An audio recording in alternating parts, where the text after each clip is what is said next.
Hey guys, we'll go ahead and begin our afternoon session, and we'll be welcoming both Kaylee Rogers from Motherboard and Sam Bloch from New Food Economy. So Kaylee Rogers is a multimedia science journalist, a digital native, an old school dogged reporter who still has an affection for newsprint. I love this. After earning a master's degree in journalism from Western University, Kaylee cut her teeth reporting in Canada's top and toughest newsrooms, the Globe and Mail, and the Toronto Star and the CBC, covering anything from homicides to elections. She earned a reputation as a reliable, versatile, and aggressive journalist. Now based in New York City, Kaylee covers the digital divide and access to broadband as a staff writer for Motherboard. Welcome. Sam Bloch is a reporter for the digital magazine New Food Economy. Sam has written about arts, culture, and real estate for publications including the LA Weekly, ArtNet, and Commercial Observer, and served as managing editor of the Art Los Angeles Reader. So welcome to both of you. We look forward to your presentations. So Kaylee, you're going to go first, or have you flipped a coin? I'm ready to go if we wanted to start there. And I was just chatting with Sam about our presentations. I think that his will be a nice sort of follow-up to mine because he goes a little more specific and mine's kind of more broad. So that'll be a good way to do it, I think. Let me just pull it up here. And can you guys see that? Yes. Yes. Okay, great. Well, thank you very much for inviting me to share some of my experiences with you. I have been covering the digital divide here in the States for a couple of years now, but I'm also from a small rural community in Canada originally, so I know what it's like to sort of struggle to get access to the same things that people in urban environments take for granted. And late last year, I did a cross-country trip visiting communities that lacked access to internet, rural communities around the country. To sort of see what it's like on the ground. One of those communities was up in Orleans in Humboldt County, which is beautiful, but not great access to the internet. So that's what this lovely photo is, and I'll tell you a little bit more about that after. But I'm going to start with sort of just a basic overview, just so we're all on the same page. Broadband internet, according to the FCC, is 25 megabits per second download speeds, 3 megabits per second upload speeds. For context, if you want to stream a TV show or a movie on Netflix, the bare minimum is half a megabyte per second. But you'd probably want more like 5 megabytes per second for HD, and you need 25 for Ultra HD. And just to compare, in most major cities where you guys are, and in my own office building, it's typical to see speeds more like 100 megabytes per second up to a gigabyte per second, which is 1,000 megabytes per second. So 25 is not asking anything crazy. But we've come a long way from this little fun time when everyone remembers our dial-up speeds. As far as the problem, the FCC also keeps track of how many Americans don't have access to broadband. And the most recent report this year cited 24 million Americans who don't have access to high-speed internet. And that's actually kind of generous because there's people that are included in this number that aren't technically covered just because of how they do the census blocks, and also people who have access but to only really expensive options that have data caps and are very limited. So they have access kind of, but not really. 2 million of those Americans are living in California, and that's largely rural residents. So 54% of rural Californians don't have access to high-speed internet. And California is actually doing a lot better than most of the other states, where some places less than half of the residents in the whole state have access to high-speed internet. Obviously not quite as good as we would like to see. When it comes to thinking about this problem, I'd like to compare it a lot to the electrification of rural America because it has a lot of the same problems. The cost for private companies to build infrastructure themselves is really high. And so because they're going to be serving an area, usually that's not very densely populated, that just doesn't make sense for them for the investment. It's going to take a really long time for them to make any kind of profit off of that investment. So they don't build it. And this was the same problem we had with electricity. We had to decide as a country that everybody had a right to electricity if they wanted it, and that it shouldn't matter where you live. So we had to invest in the infrastructure and come up with partnerships and figure out a way to build it. And the internet today is just as vital, I think, as electricity and running water and all those other utilities. So it should be able to, everyone should have the same access in a country like America. And then if they choose not to plug in, that's their choice, but everyone should be able to get that. Okay, so some of the impacts, when I tell people about this problem, a lot of the times they kind of shrug and they're like, oh, you can't get Netflix, boo-hoo. But that's not really the focus. That's not the main problem, although Netflix is nice, of course. The lack of broadband access has a lot of different impacts on different parts of society. So it can have an impact on healthcare in these regions, both by limiting options for things like telehealth. So they can't, they have to drive into town and they have to drive to the big hospital in order to get access. They can't do any kind of, Skype session with a doctor or a provider somewhere else. And then also could potentially put patients at risk. A lot of the times, obviously, you're traveling very far to the hospital if you've got an emergency situation. And sometimes first responders aren't able to get the information to the hospital ahead of time, which, potentially be life-threatening depending on what they're doing. So that's a scary aspect of it. It's not just Netflix. Also really impacts education. So obviously this limits the resources that students have. They can't do online courses. They can't access certain study resources. They can't do the practice tests for the SATs.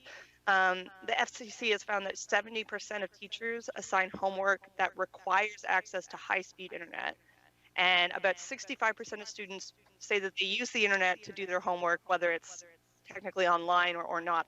That's how they do their homework now.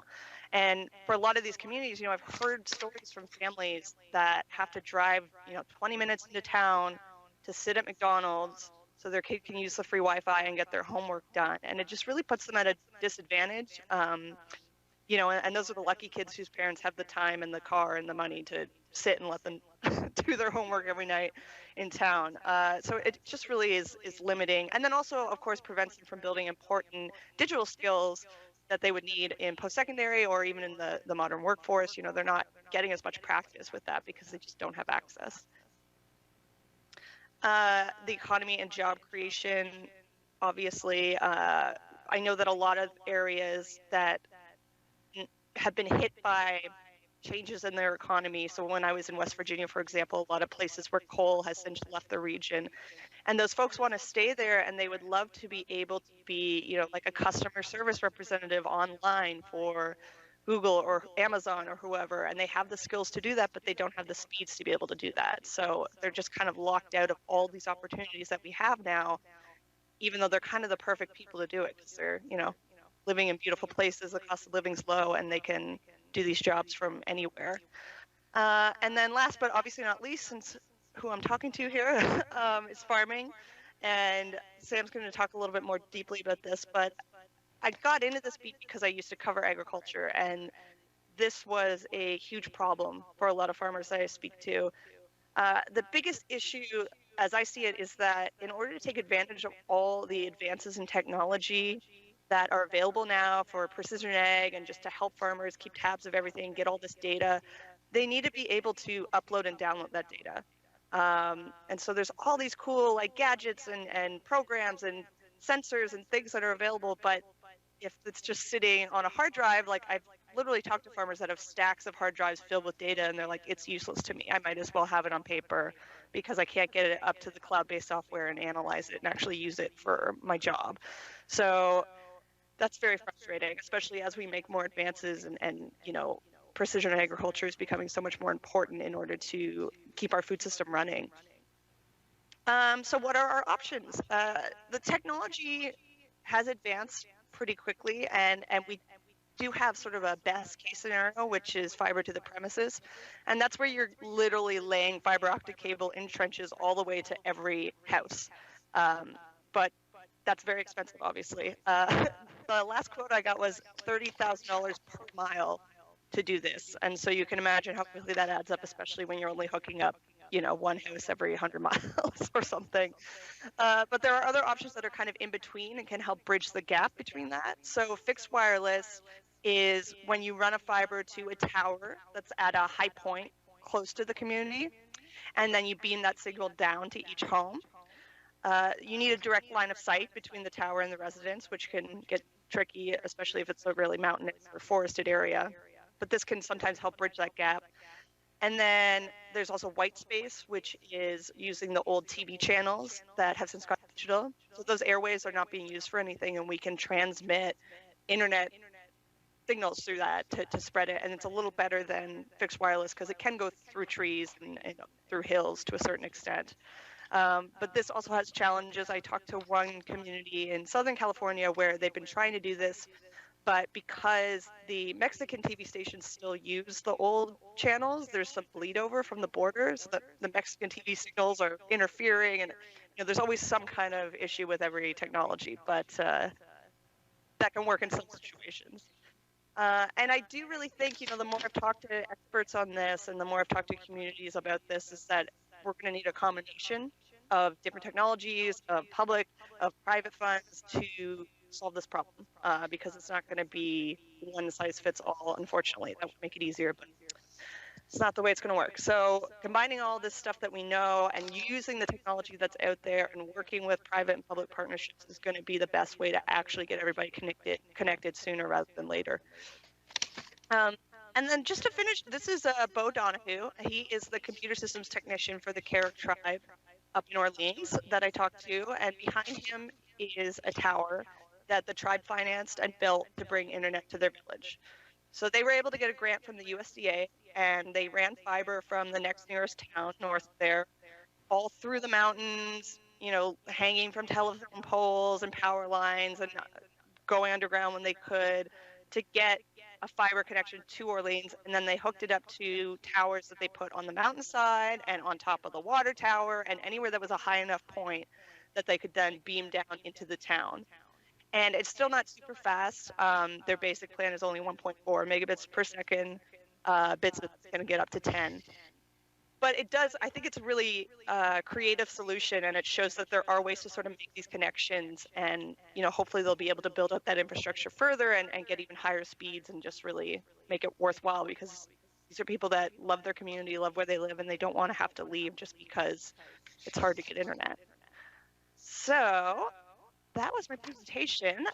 If anyone has questions, or we can maybe do Sam's and then do joint questions, it's up to you guys, but I've got. Yeah, why don't we have questions at the end of Sam's presentation, if that works okay for you, Kaylee? Yeah, probably. Okay, great. Okay. Sam? Can everyone hear me okay? Yeah, there you are. All right, great. Well, good afternoon, members of the board. My name is Sam Block, and as you said, I'm a staff writer at the New Food Economy, which is a website in New York City.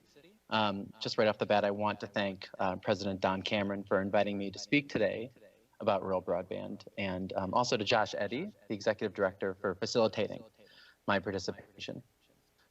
So I've been a staff writer at the New Food Economy since November 2017, and what we do at the New Food Economy is we like to say it's independent, deep, unbiased reporting from a nonprofit newsroom that's really about the forces that shape how and what we eat.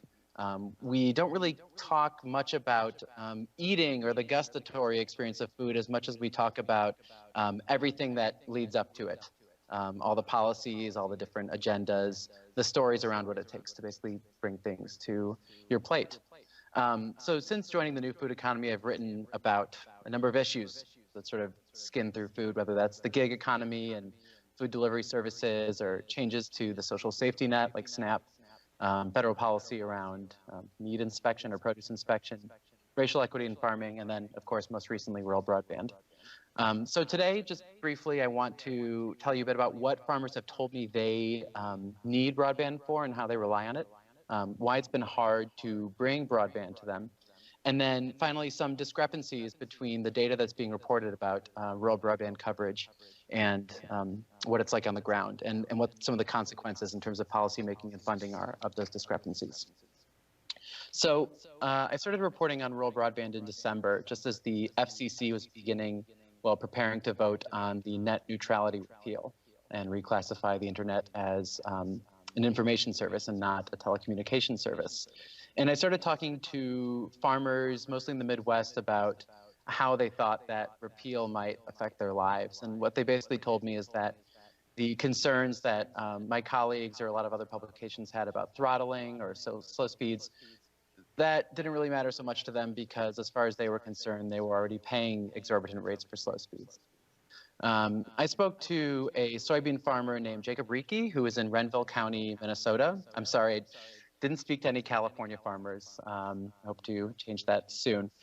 He told me that he uses broadband in the way that a lot of just big businesses use it, as Kaylee mentioned, to access data-driven software that's all about boosting productivity, and to be able to share that data on the cloud with input dealers and agronomists and so forth.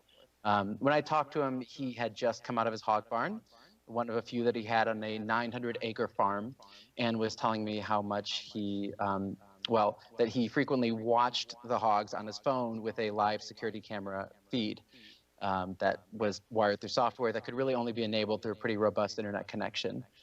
In his tractor, of course, he relied on precision planting to monitor his corn seed planting, and Climate Corp software to guide his nitrogen applications. Again, as Kaylee mentioned, he wasn't able to upload that data to the cloud and then share it with all of his private sector folks without broadband. Something else that he was particularly interested in was drone footage that his crop consultant had been taking and sending to him. That footage, those are big video files, they live on Dropbox, and there's just no way that he would have been able to see that had he not been on broadband internet. He told me that something like that makes scouting for weeds 100 times easier. And then when we talk about some of the precision ag programs, some of the software that he has in his tractor and his combine, he was able to use that when he had inferior service, which is a Verizon hotspot sort of bouncing off a cell tower. But he told me basically that he would be less inclined to really spend more time with it or pick up more of these advanced programs if he had to be paying $10 an acre for a service that was working pretty poorly. So Jacob was able to get rural broadband or broadband in rural Minnesota because he's part of a broadband cooperative. The broadband cooperative is called RS Fiber. It serves around 1,500 homes and businesses in his corner of Minnesota, which is, I think, 27 farming towns and counties. The rates are somewhere between $50 to $130 a month, and the fiber cooperative offers its customers speeds between 50 and 1,000 megabits or gigabit per second. So the cooperative has been in the works for 4 years, and it got off the ground through a bunch of different funding sources. There was a revenue bond, there was a Minnesota State broadband grant, there were bank loans, and of course there was member equity. All told, building this broadband cooperative will cost about $45 million. And it's not fully operational. Right now, he does rely on a fixed wireless transmission, which Kaylee had mentioned, of his fiber optic, the fiber optic cable, which had been laid through a few counties and bounced off the cell towers. Within a few years, he's hoping to have fiber to the home service throughout. I also spoke with a farmer named Tommy Enright, who is pretty different from Jacob. He lives and works in rural Wisconsin. He raises chickens and ducks and rabbits and turkeys on 6.5 acres of land. He is a first-generation farmer, and he sells all of his sales are direct to market. So, he doesn't rely on these sort of big ag tech tools in the way that Jacob Reiki did, but he used the internet in a way that really reminded me of what I might use it for. He goes to different farmers markets to sell his livestock, and when he goes there, of course, he posts on Twitter and he tells people where he's going to be. But he also has multiple jobs. As I'm sure you know, most farmers in America depend on off-farm income. So Tommy doesn't just raise livestock, he's also a PR. He does communications for the Wisconsin Farmers Union. The office is 2 hours away. He telecommutes 4 days a week. He writes press releases, he makes phone calls, he runs social media campaigns. He flatly told me that he just wouldn't be able to do that work, which he depends on to live, without a broadband connection. Finally, I'd also spoken to a bunch of cattle ranchers in Kansas who were telling me about what they use broadband service for, or rather wish they could use broadband service for. One rancher I spoke to said that she uses the internet for communications and surfing the net, but she's also a member of the American Angus Association. And more, the association is moving its producers towards using an angus.org online platform to report its data versus keeping those files on PCs. So she has to put all of her data online. She needs to be able to conduct that business now as it happens. And she told me she's not really able to do that during the day because of price caps.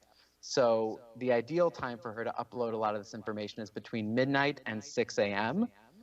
She told me she's not a night owl, and that after a long day of working cattle, she would really prefer not to have to upload all that data in the middle of the night, to say nothing, as Kaylee mentioned, of just being able to get on Netflix and watch a show. So then in March, I ended up talking to more farmers about basically why it seemed to be that they had speeds that were inferior to some of their counterparts in the cities. This was around the time that some of the members of the Trump cabinet had been talking very loudly and passionately about bringing broadband to rural America. Kaylee mentioned the urban-rural divide. I'd just like to mention that according to the USDA, only 71% of American farms are online, period. The majority of them are still connecting through weak, outdated, and unreliable sources. That'd be copper line DSL, a satellite connection, or cell service through a mobile hotspot. Only 8% are connecting through fiber. So why might that be? Several people had told me that it's just because rural America is less densely populated, that people in rural America tend to be poorer. So when taken together, that's a strong disincentive for a internet provider to bring service out to the country. Topography is also a factor. I'd spoken with some people who lived out in West Virginia who were telling me that the rocky soil and winding roads made things a lot harder for them there, as opposed to, say, the flatlands of the Great Plains. That said, population density was still the primary factor in determining the cost of a connection. And then as I spoke to more experts, I began to hear more and more that just the shifting definition of what broadband is made things hard in terms of consistency and rolling it out across the country. As Kaylee mentioned, the FCC defines broadband as download speeds of 25 megabits per second. That's been the acting definition since 2015. But even today, the FCC does not fund internet service providers to bring broadband speeds out to rural America. The primary vehicle for funding rural broadband deployment is a multi-billion-dollar program known as the Connect America Fund. When the first round of funding was awarded in 2013, it came with the goal of quickly providing bare-bones coverage to as much of the country as possible. The funding went entirely to large telecoms. That'd be AT&T, CenturyLink, Fairpoint, Frontier, and Windstream. That funding was only to bring download speeds up to 4 megabits per second. So it's a pretty low threshold. That's approximately 1/6 of the current broadband definition today. Several experts told me that they were disappointed that it allowed the big carriers to basically use their pre-existing copper line infrastructure to set up DSL connections. They considered that a waste of money. That was an investment in outmoded technology that had a low capacity. And within a few years, undoubtedly, as the definition of broadband would raise and go higher, inevitably they would have to spend more money to updating their infrastructure. That continued with the second round of Connect America funding, which was in 2015.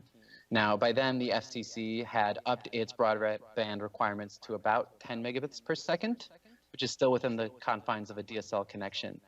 But experts I talked to were still pretty upset about that, basically asking why is the country and the FCC spending $10 billion to deploy something that isn't really broadband. If you look at public comments that have been filed to the FCC, you'll see many examples of some of the big telecoms basically resisting any kind of upgrading or raising the broadband threshold over the years. AT&T and Verizon have, I don't want to use the word lobby because I don't know as much about their official lobbying activities, but certainly are vocal about keeping the definition of broadband as low as possible. CenturyLink and Frontier also do that.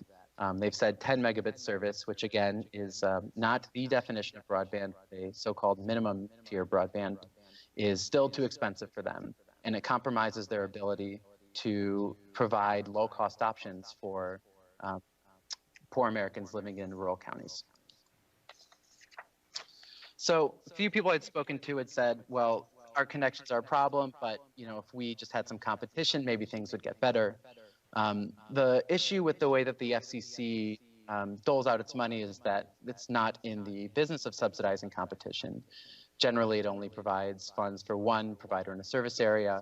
As I mentioned, those are incumbent telephone companies. Once the money's been allocated, they kind of move on, and when an area has been reported to be covered, it becomes ineligible for further assistance. A few months ago, we sent out a call to action to our readers through our twice-weekly newsletter, asking them to let us know if they felt like they were being underserved, if they were getting speeds that were far below what the FCC was reporting that they have. I've been encouraging people to visit the FCC's new broadband map. I encourage you to visit it as well. It's broadbandmap.fcc.gov.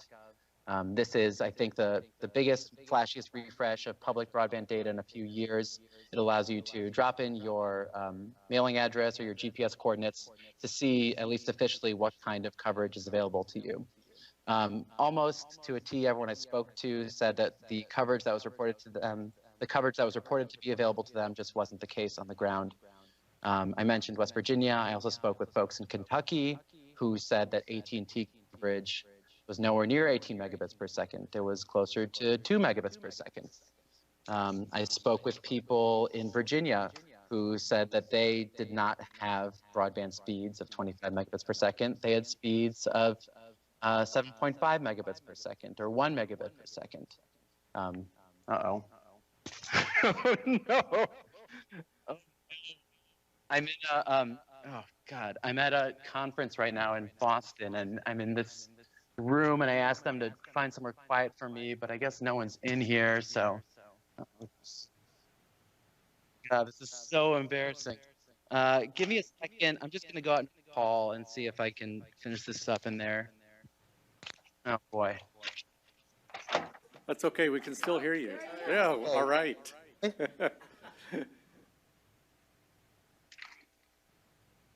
Oh boy. All right, that's really bad. I'm so sorry about that. Looks like the glare is pretty bad now too. Oh boy. Okay, that's better, right? Yeah, you're good there. That's good. You guys can hear me okay?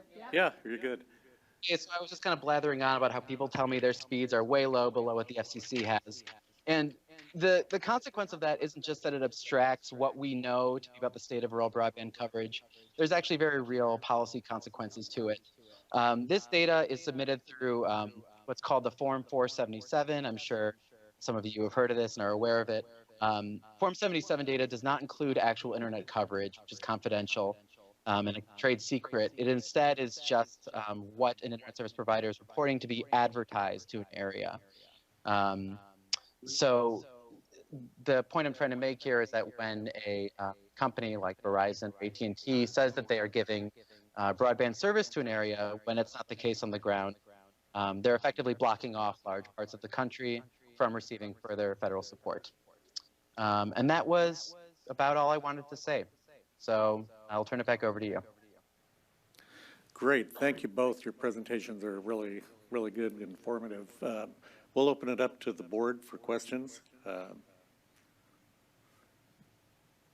Anyone?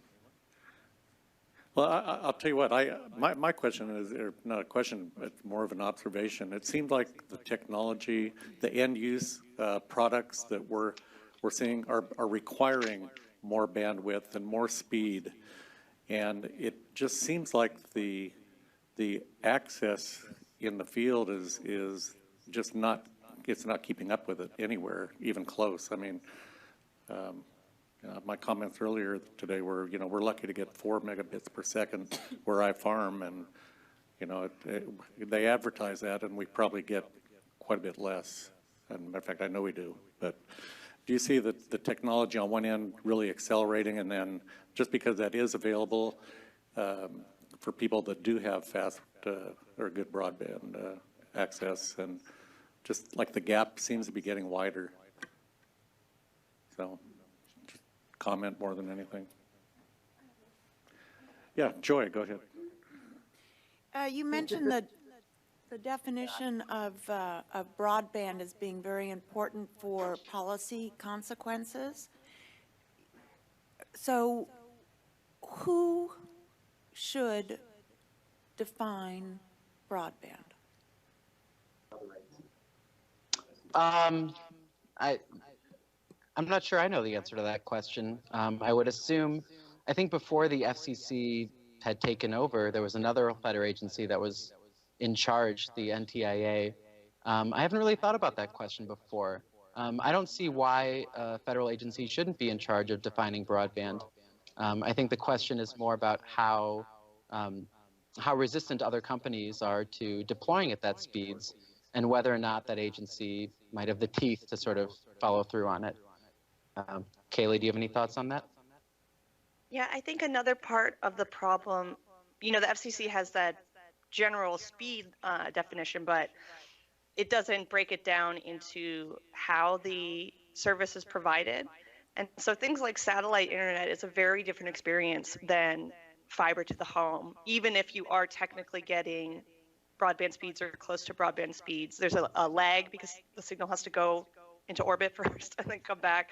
And there's often data caps. There's often problems if the weather's bad, the signal can go out. So there's still issues even within that definition. But I think the general speed is it's at a good rate right now. It's at a fair, sort of general idea of what high-speed internet should be as far as a bare minimum goes.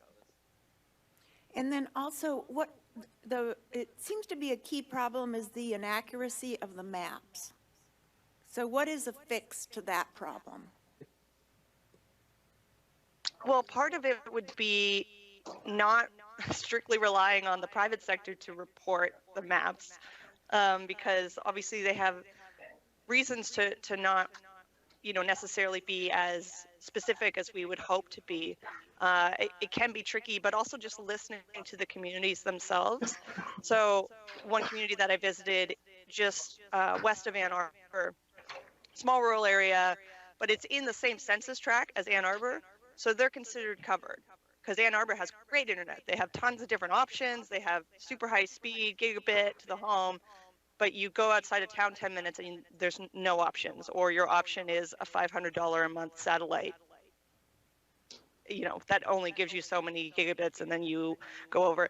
So yeah, I think listening to the communities, listening to the municipal, local level governments is going to give you a better sense than sort of this broad idea that you get from the private sector.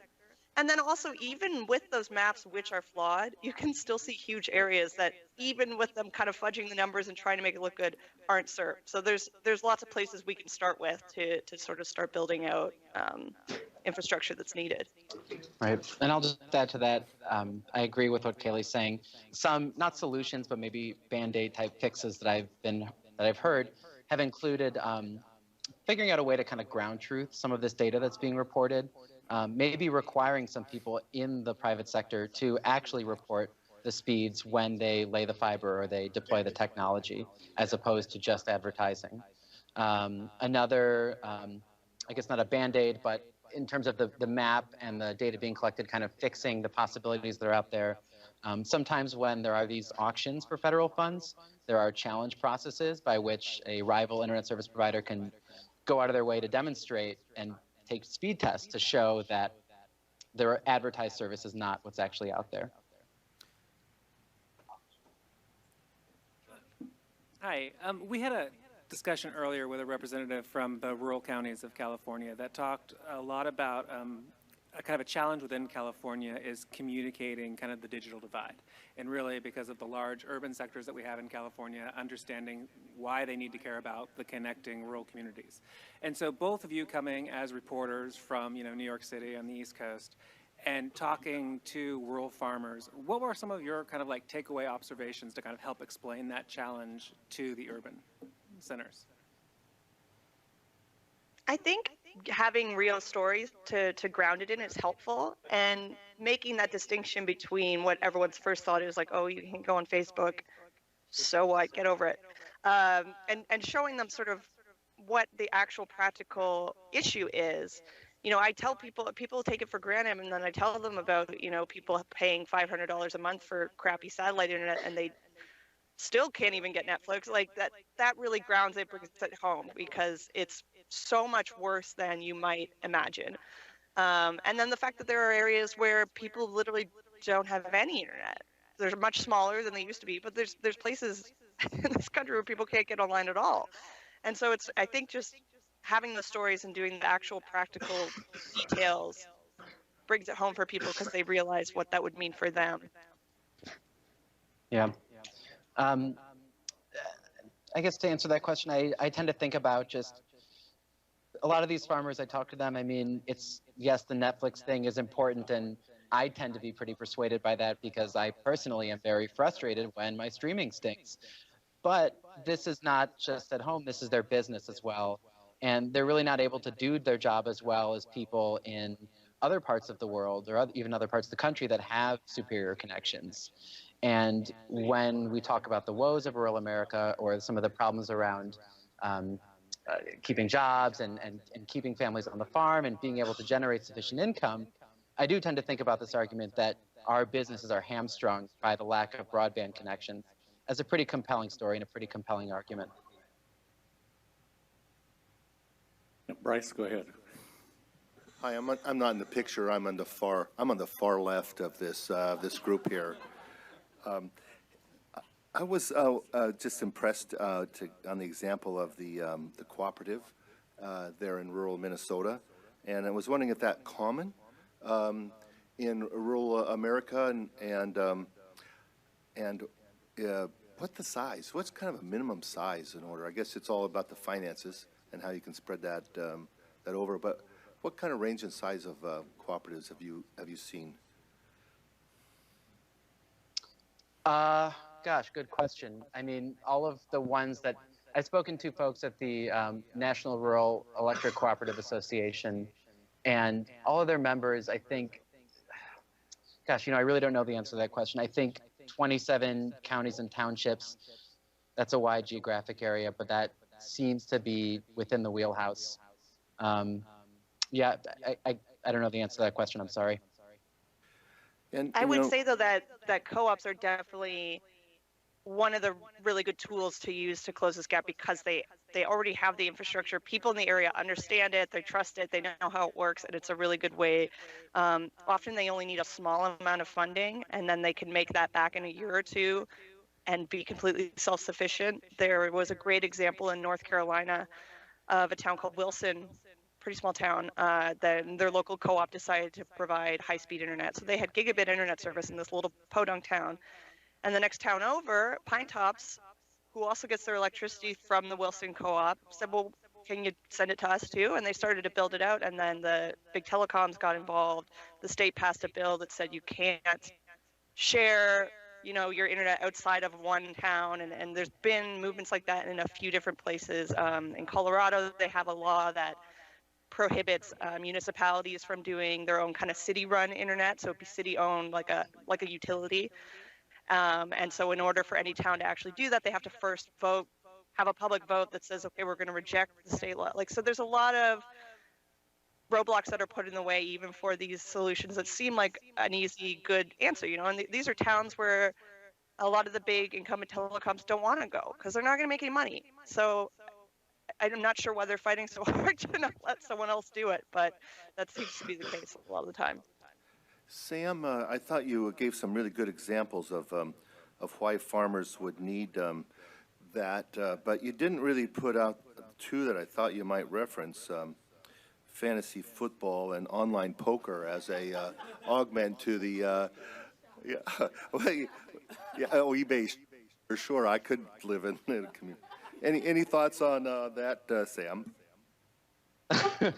Well, okay, I don't want to make laugh of it. Someone I spoke to actually had said there are some people in rural America who tend to be opposed or unenthusiastic to broadband deployment because they felt like online gambling could become more of a problem.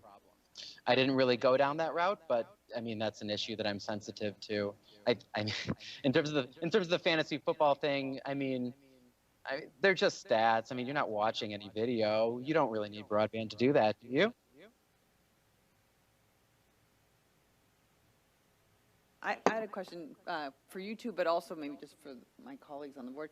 So given that there is all this technology advancing for precision farming and monitoring water and all those things, aren't those private sector entities natural allies to be lobbying for more broadband in these rural areas? And have you seen any of that?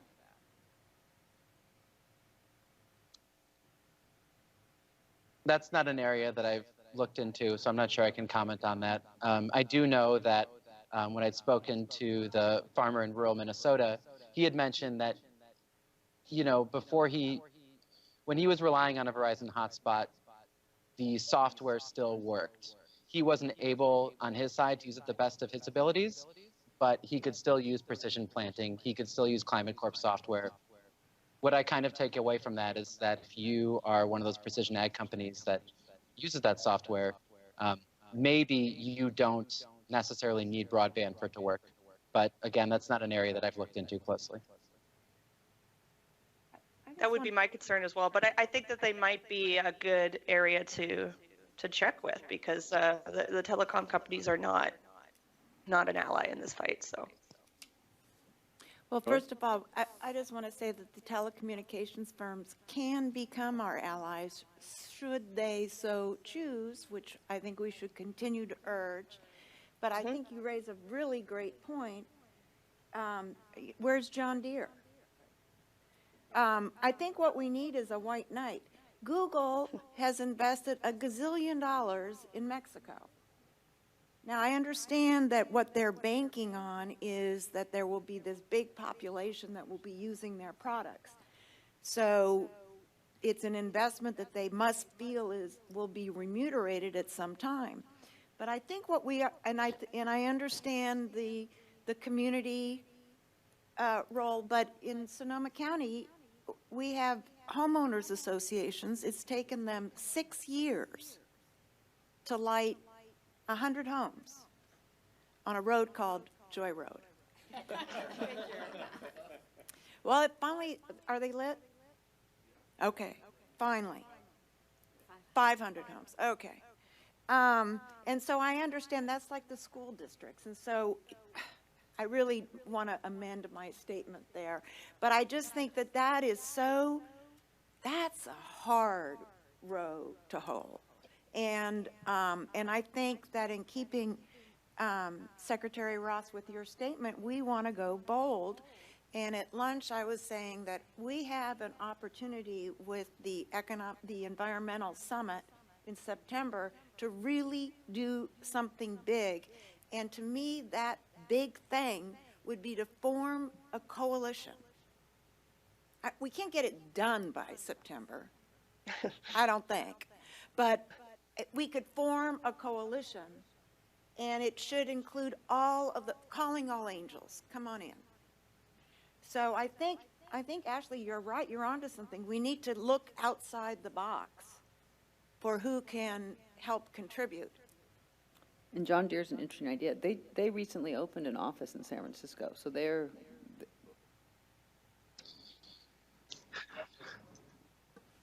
Okay. Anyone else? I mean, I will say I have seen some examples of successful public-private partnerships and private agencies where they actually are investing in this, and they just need a little bit of help or a little bit of facilitation, and they can make a profit once they get past kind of that first hurdle, and they're happy to do it. So it definitely is possible. It just sort of depends on, you know, every situation's a little bit different. Every community is going to be a little different. We'd like to thank you both very much. Been great discussion, and keep up your good work. And maybe Great. we'll see you Thank again. you guys so much. Thank you. Thank you for having me. Bye I'm now. really glad you guys are talking about this. Yeah, keeping the light there. Bye-bye. All right, have a good day. Thanks. Okay. I'd like to change things up just a little. Sunny, if you don't mind, we'd like to have you wait and have Bob go in first, if that's okay with you. So Bob, We'd like to bring you up.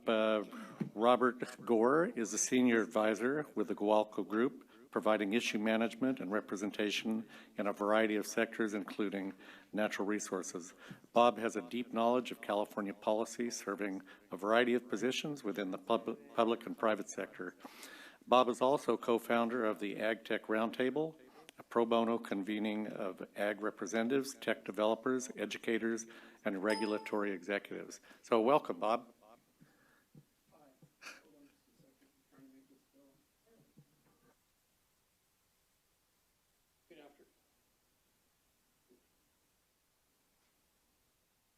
Good afternoon. There we are. This is the California AgTech Roundtable, and I'm honored to be here, and I thank you very much for this consideration. It's important to understand who the AgTech Roundtable is. You can see the folks engaged. They represent purposefully a cross-section of growers, academic researchers, nonprofits, and leading governmental regulators, since regulatory compliance is a major ag tech driver. We have land, water, pesticides, and importantly, Stephanie Tom, the new data literacy officer for the Department of Technology as well. One of the examples of what we do, so you understand, is Rob Neenan from the food producers ran into a problem where they needed new ag technology people in their packing sheds. So he's working with West Hills Community College, and they've established a food processing technician program that's been highly successful and has opened up career doors for the students in Coalinga, Firebaugh, and Lemoore. And so you understand who these students are. I've got the latest West Hills magazine. This is Angelique Salinas. Angelique is 45. She's gone back to school, and she can't do her homework because she has no broadband wireless access. Because what we discovered very quickly is after we were founded in 2013, in order to advance all of the whiz-bang things that we see, the mechanization, the sensors, the drones, we need broadband. And in the San Joaquin Valley, no one has a consistent broadband signal.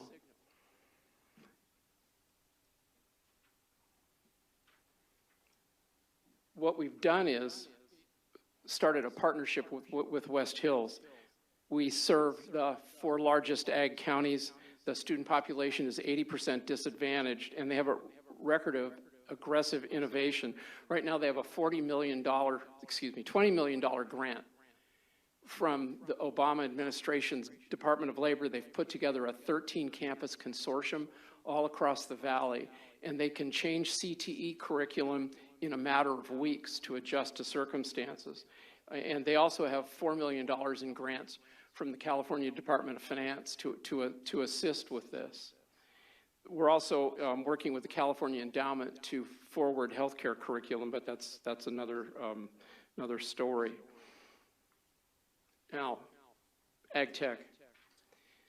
David Bunn, the director of the Department of Conservation, once told us the information highway in rural California is a rutted dirt road. It truly is. He had just come back from Africa, and he was complaining that the signal he gets in some of the San Joaquin Valley counties is not as good as what he could get in Africa. And I can tell you from personal experience, one of the children I raised was an FFA student, and she served her country in Afghanistan for a year in Kandahar, and we would Skype with her, and we got a better signal from Kandahar than we did from Coalinga, which speaks loudly to the status of things. The time for this is now. There is a lot of urgency. We work with Western growers. Dennis Donahue, who I'm sure you know, runs their Ag Innovation Institute in Salinas. Dennis and the West Hills Farm of the Future did research, qualitative research. They discovered this in the 4 counties. There's virtually no wireless broadband signal that's being used on a consistent basis to run ag tech. There is an extreme desire to adopt this technology within the next 12 to 24 months. It's driven largely by regulatory compliance for SGMA. And I'm fortunate to be on the Governor's Assembly Bill 1755 Implementation Task Force. That's the data gathering bill. And I can tell you there's no hope for implementing SGMA if there's no data capabilities. And then there's StreamFlow, CV salts, which was just passed by the Central Valley Water Board this past week on Friday, which is a huge ag input runoff management piece of regulation. And pesticides, all of these compliance drivers are driven by ag tech. And also, let's say you're in the middle of a field and you find a bug, and you want to report this invasive pest because you think it is, so you want to take a picture of it and send it somewhere. Well, you can't. And the bug gets away, so now we have no idea. So we need real-time data reporting that only ag tech can enable in order to meet sustainability demands for climate change, which is another urgency given the summit coming up. For example, chill hours are going away. You read articles about people planting, of all things, coffee beans, in California, no less. So for this adaptation, again, we need agricultural technology to drive it. It's ready. We work with the UCANR Innovation, Chief Innovation Officer, Gabe Yautze, who you noticed is co-chair. We had our last meeting, and Don was there at UCANR in Davis. The technology advances are amazing and now proven. Because of the lag in VC funding, although it was significant, the adoption has been delayed for a couple of years, but it's ready to go. We also had a presentation from a Danish firm, which does wireless broadband implementation in Africa. The towers they put up, they said, are $3,000. These are line-of-sight towers. They're little towers. They go on the back of a Jeep, and they kind of winch up. And their service per household costs about $5 a month. So now I don't know what the upload down, I'm not an engineer, but what I'm getting at is both the ag tech and the wireless broadband is dropping precipitously. Last, to get 5 bars, here's what we can do. We need to redefine economic development as a broadband wireless criteria. It can't simply be population density, because in rural areas, as you know, there never will be the population density to justify broadband. But if we use economic development, that is job creation, career launching, rural services providing, we can have broadband. We need to take advantage of the organic momentum the roundtable's put together with West Hills. The Chancellor is also a member of the San Joaquin Valley Partnership. We've presented to Scenic for a grant. UC Merced has endorsed that. Martha Guzman Aceves, who you heard from, is assisting us. Harris Farms and some of their corporate officers are lending a hand. We've toured Chevron to see if we can get them to fund this.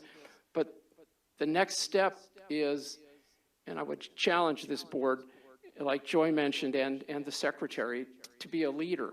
We need to have somebody put together all of these moving pieces over the next couple months and make it happen. We're simply a pro bono. We've done what we can do. We've got it assembled. We've got willing participants. We're going to meet next week at Harris Ranch, Gabe, Chancellor Van Horn, and a number of other people to do specific actions based upon what we've done so far.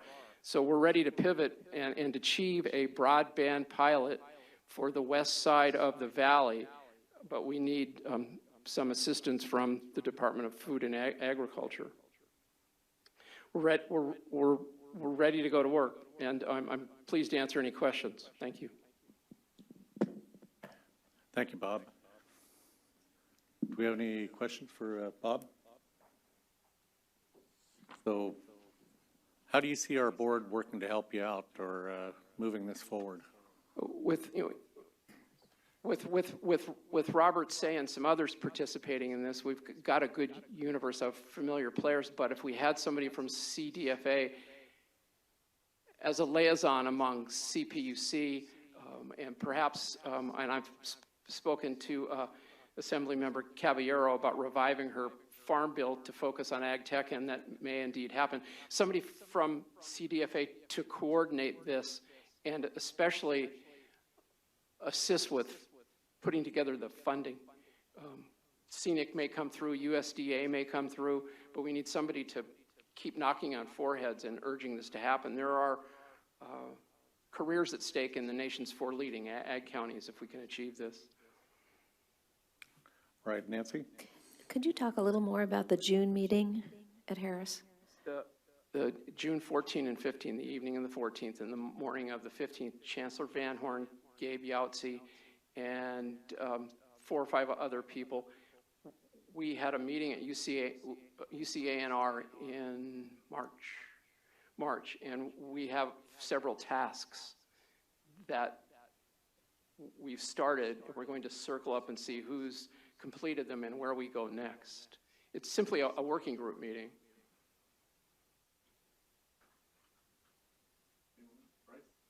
Well, impressive group you have listed there. Thank you for this presentation, and I appreciate the quote you have there from David Bunn. I'm not sure, though, he's maybe given a little too much credit there. It's more like a ditch, isn't it? Huh. Thank you, Bob. You're welcome.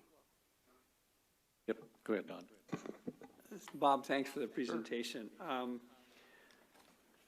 You know, in investment in most of our infrastructure has been lacking, not just broadband, but all infrastructure.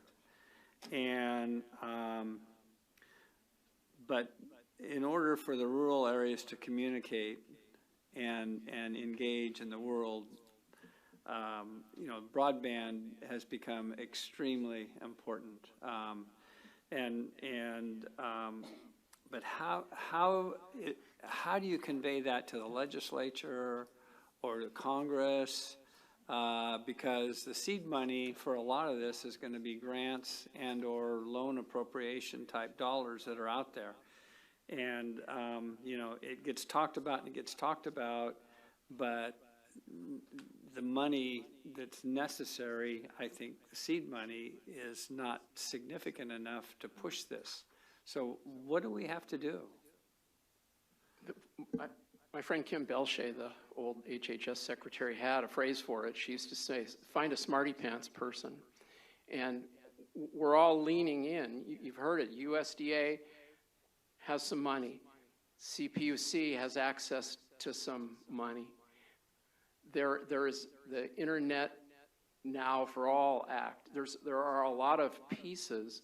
And if there was an individual who could put them all together, I'm convinced we could get the broadband pilot up and moving forward in time for the summit. We have a lot of willing people, but we need somebody who can say, well, I'll work on this a couple days a week for the next couple months and get it all put together.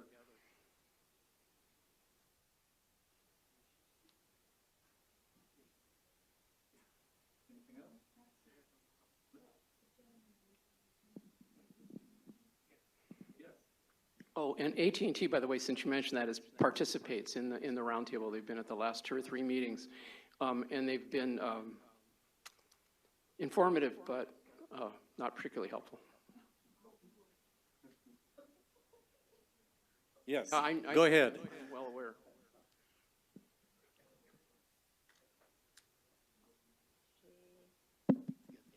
Hi, thank you very much.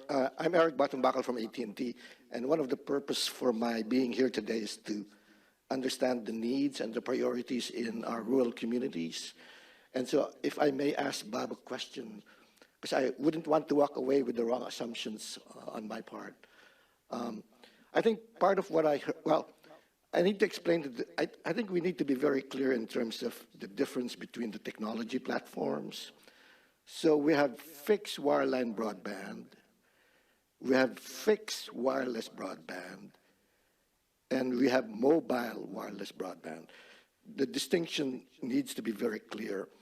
Anytime you have fixed as part of the definition of the platform, that essentially means that your user is stationary. They're either at a home, so they're basically wired or connected in a stationary position. When you're talking mobile wireless, that means the user could roam around. And so the reason why I don't want to leave this meeting with the wrong assumption is, from what I heard as far as applications, it appears to be that mobile wireless is favorable, that the need there is greater. Is that the case? Yes. I just based on my experience, there's an awful lot of forms and compliance records that you're in an office and you have to be able to upload or pull those forms down or work on them online. If you look at just regulatory compliance without all of the other things that happen at the home office or the shop or wherever it is, it needs to be dual just because of the large volumes of complicated spreadsheets and stuff that farmers deal with. That's true. Understood. But mobile's great want to for out in the I just want to field, be clear that the committee understands the difference in the technology, because with limited funding, we may not be able to deploy all platforms, and that's perhaps a question that we need to wrestle with. I hope you understand the concern. Right. I mean, we get digital information. We get maps of water consumption in our fields by overflights or by satellites. Correct. But oftentimes, we access that in the field and at our offices. I mean, so the mobile functionality is essential there. That's what I'm hearing. But not Right, but- exclusive, unfortunately, Eric. That's the problem, is that one of our problems, if I understand it correctly, and this would be a great time to set me straight, is that the maps may, if you have mobile coverage, you become ineligible for fixed coverage. And that is one of the big issues that we're grappling with. So those need to be separated out. That needs to be taken out of the maps.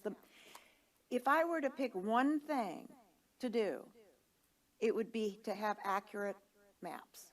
Yeah, I've been in several workshops, and one of the things I pointed out is fixed wireless loop offers a distinct advantage, and that is we're bringing fiber into the community, into the tower, and the tower itself can be used for mobile cell sites as well. So that technology is very appealing for rural areas. I just bring that up because I think that might be the platform that could provide dual functionalities, the fixed aspect of it and the mobile aspect of it. yeah, I understand what you're saying, and that probably is a very good fit. Unfortunately, I can't even get a cell signal from your company on our farm in many places. I'd like to, go ahead.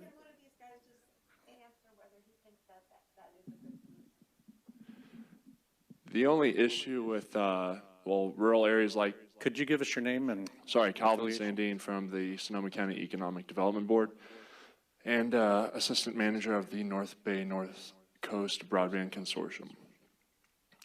So the issue that we have with fixed wireless in areas in Northern California is that you also have 200-foot tall redwood trees standing around all your households.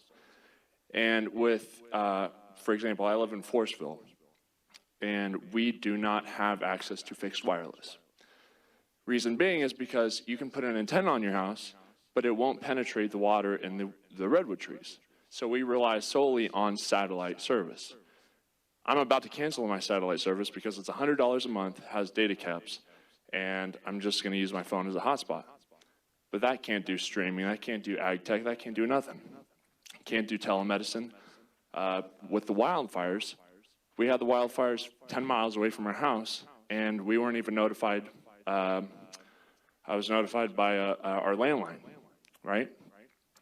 So in a lot of Northern California, you have these rural communities, you have these farms, you have grape growers, you have cannabis growers, you have dairymen, you have all these different sectors. But fixed wireless, satellite, these are not always going to be a one-size-fits-all solution for all of California, especially not Northern California. Thank you. Yeah, no, I agree with you. There's, one size doesn't fit everything. I mean, we actually had to move our antennas to several different places because either a tree got in the way or, I don't know, we just had issues, so it's not easy. Bob, thank you very much. I appreciate your presentation. We will move on to Sunny Wright McPeak. She's the president and CEO of the California Emerging Technology Fund, the CETF, a statewide nonprofit organization whose mission is to close the digital divide by accelerating the deployment and adaptation of broadband. She assumed the position at the CETF first chief executive in December 2006, after serving 3 years as secretary of the California Business, Transportation, and Housing Agency in the Schwarzenegger administration. So, welcome, Sunny. Thank you, Mr. Chairman. All right, I think we're recording, so I need to speak into the microphone. Is that true? Correct. Thank you. Thank you to the board and to Secretary Ross and Josh for inviting the California Emerging Technology Fund to join you. I have a short presentation. I will say we appreciate what Bob Gore and the Ag Roundtable are doing, and you might have seen the name up there, Gladys Papalati. What needs to be turned on? Thank you. So you know, it is technology. I should actually say that Kaylee was introduced as a digital native. I am at best a digital immigrant, sort of a techno peasant. I really don't even understand fully the technology I'm pushing, but it is really important.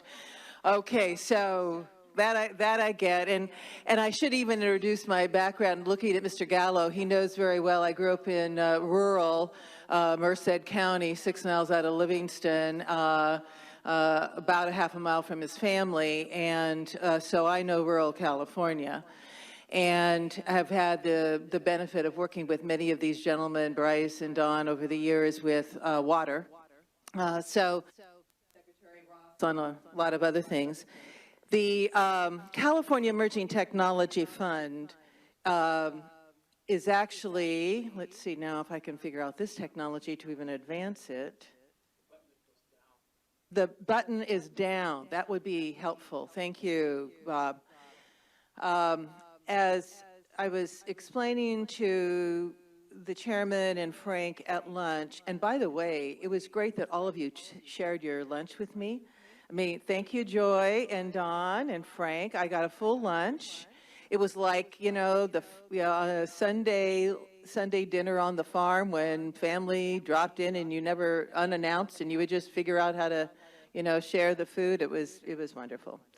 I was explaining that the California Emerging Technology Fund is a pretty unique animal and strange in the sense that the California Public Utilities Commission directed it to be established out of mergers in 2005 when SBC bought AT&T, Verizon bought MCI.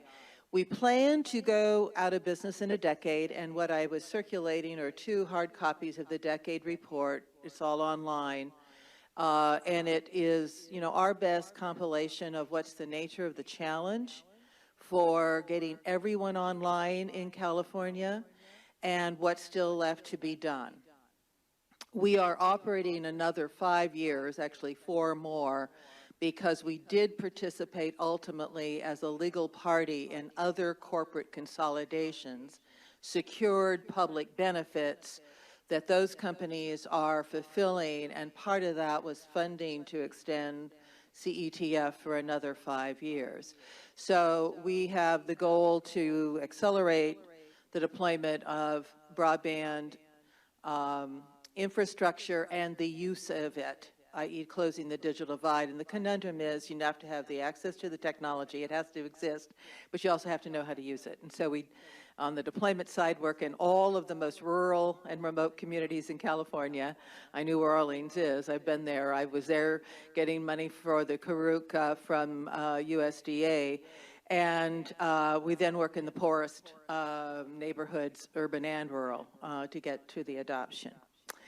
Okay, so here's essentially the information that's been repeated today, but it's worth reviewing. When combined wireline and wireless access in rural California, at best the coverage is 57%. That means we've got 43% of rural California with unreliable broadband. And the maps are imperfect for all the reasons that have been discussed here. Speeds are a moving target. A decade ago, when CETF was first stood up, the definition of broadband by the FCC was 256 kilobits in one direction. If it was in two directions, it was actually called advanced communications by the FCC. We said VAN, which I think is fairly insightful, and this was after listening to Californians throughout the state, that the definition of broadband, and let me hasten to add that although broadband is a specific reference to a part of the spectrum, we use it as a generic term to mean high-speed internet access. Wireline, wireless, we're technology neutral, but that the speed should be sufficient at any given point in time to support all prevalent consumer applications. So that means at the end user household, in the fields, to an anchor institution, to a business center, to a research institution, you need to have adequate speeds. California does not have adequate speeds to support its economic potential, let alone quality of life, and in this case, to absolutely optimize our potential to be even greater as an ag producer than we are, and we're pretty good, but we know we can be even better. Okay, so that's sobering. I will also say what that translates into across the state, as you see these other slides, because we have mapped, we sponsor the statewide survey on broadband adoption. We do not do it, we contract for it to be done. It's been done by 3 different research institutions over the decade.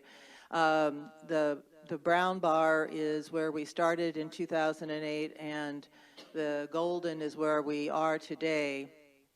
And of the 87% of households who are online, 18% are with a smartphone only. A marvelous device, but not adequate if you're trying to do homework or an adult trying to get workforce skills, or a business trying to handle all of the forms that Secretary Ross talked about. So in every one of the regions, there's been progress, but still there's a sufficient gap that it's sobering. There are 5 million Californians who are not online at all, and another 7 million who have a smartphone only. 13 million Californians are either unconnected or underconnected. And here are the demographic groups that we track. Rural households, when we do our sampling, it can vary a lot. The confidence level exceeds our usual goal of about 3% margin. What we find in rural California is when there is deployment, there's actually adoption that keeps up with the urban areas, because there is such a need and such a demand. So I have everybody behind me who's taught me everything I'm saying. So I just want to acknowledge in the background, there's Robert C. From Valley Vision is Trish Kelly and Robin Kroc. I hope they're waving at you and not making faces about me. Right, okay. And I wanted to mention this because for a long, long time, Robert C. kept saying, you got to have broadband and ag, you have to have broadband and ag. I mean, you know, it takes me a while to learn, but I finally said, okay, we need to quantify this. Why? Because we actually need to be able to show the return on investment to make the case for money for deployment. We have worked for now 3-4 years with a national coalition that John Deere heads up. So John Deere is at the table at a national level. There is a bill in Congress. It's called the Precision Agricultural Bill. What I learned from Robert and A.G. Kawamura before Karen and from Karen now is the big deal is actually the Farm Bill. You know, getting our stake in the ground and really negotiating around the Farm Bill reauthorization. And we wanted from California to be able to have real hard data on the, if you will, on the table. And so with a little bit of our money, and it was a little bit, we went to Valley Vision to work with UC Davis in Yolo County, to the consortium in the San Joaquin Valley that's actually headed by the Economic Development Office at CSU Fresno, to work in Fresno County, and said, can you do the following so we can try to quantify the benefits of broadband? And that is look at 3 different crops geographically dispersed throughout your county and evaluate against 3 parameters. One being resource efficiency, basically fertilizer and water applications. The second being crop yield, crop production, and the third being access to external markets, so that you can actually market this. So those 3 parameters we wanted assessed. And Valley Vision, which is a civic leadership organization here in Sacramento, but they are the fiscal agent for a 5-county broadband consortium, headed up the partnership with UC Davis, and then, as I said, San Joaquin Valley with CSU Fresno. We wanted that technical expertise at the table. They selected 3 crops, and they decided to look at the same 3 crops in the 2 counties, so grapes, almonds, and tomatoes, and then, as I said, the 3 parameters. A lot of surveying was done. First of all, a literature search, what does the literature say, then surveying of farmers, then looking at actual harvest data. And here's sort of the preliminary data, and it's on a limited basis, albeit. But on the low end for almonds, which are pretty efficient as we grow them actually, water and energy, 10-12% improvement if there's access in the fields, to up to 18% for grapes on crop yield. So pretty interesting swing. Enough that is real money. It's real resources. So this suggests we have something to tell as a story and have to the Assembly Ag Committee with Chairman Caballero and the Vice Chair Devin Mathis holding hearings at the Tulare World Ag Expo. I thought that would be a great idea to do it there. It takes like, you know, an hour to get off of Highway 99 to get into the expo. So it turned out not to be a great idea, but, you know, just a phenomenal experience.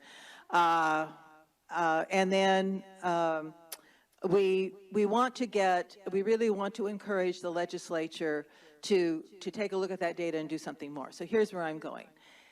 You've asked many questions today about the resources. I will say to you, I think there's been a modest investment, at least, at the best, I actually should say, in broadband, given the potential for return on investment. It is a green strategy. When I was Secretary of BTNH, as an example, I used to say the best trip is a virtual trip. If I can unload a trip off of my highway system and not impact the environment, that is win-win. And so I also am haranguing the California Department of Transportation and Transportation Commission, not just this board, over let's look at being smart. There is an entity that the PUC and legislature established called the California Advanced Services Fund. It is capitalized with a rather small amount of charge on telephone bills.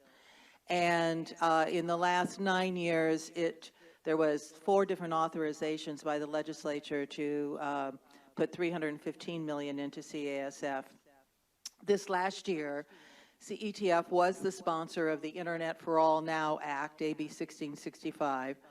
It's not a pretty bill. It was, you know, that's a typical of the legislative process. But what it did authorize is another $330 million. And that is, you know, more than what had been collected in the last 9 years. It is set at $66 million a year being collected for 5 years. We had in our bill specific authorization to fund signals into fields, broadband into ag. It was stripped out. We had proposed broadband to the fairgrounds, where we do emergency response, staging for any kind of you know, response to areas of concern. So those were stripped out, and tribal lands are the most remote of our areas in California. There are 109 federally recognized tribes in California that really, by and large, don't have broadband access. And when you get to the tribal lands, part of that problem is they don't have energy to support the broadband. I mean, it's a double-edged sword, actually, in our tribal lands. So we end up concluding that we're trying to work with the PUC. Commissioner Guzman Aceves, who was here earlier, is actually lead on implementing this bill, has done all the hearings, held all the public workshops, is very responsive. The entire commission wants to do something.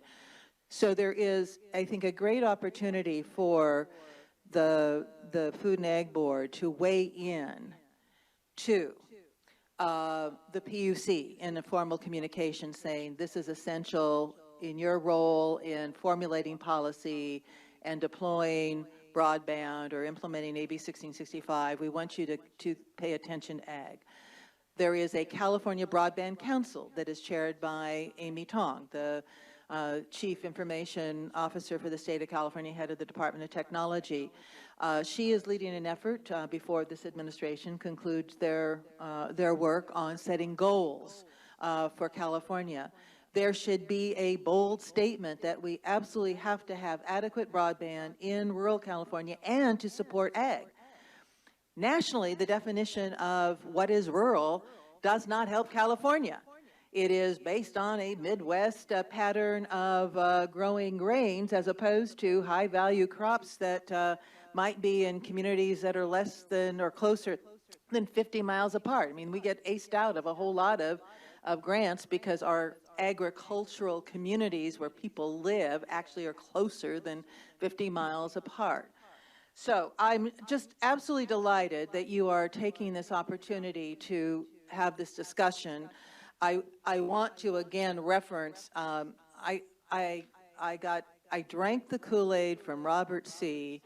when he and AG hauled me into this building and tried to explain to me why fairgrounds needed to have access. And actually, I'm not as dense as I look. I got it immediately, and I've been trying to work this ever since. And then Valley Vision, Trish, and Robin have really done yeoman's duty, and they do a lot of farm to fork kinds of food celebrations here.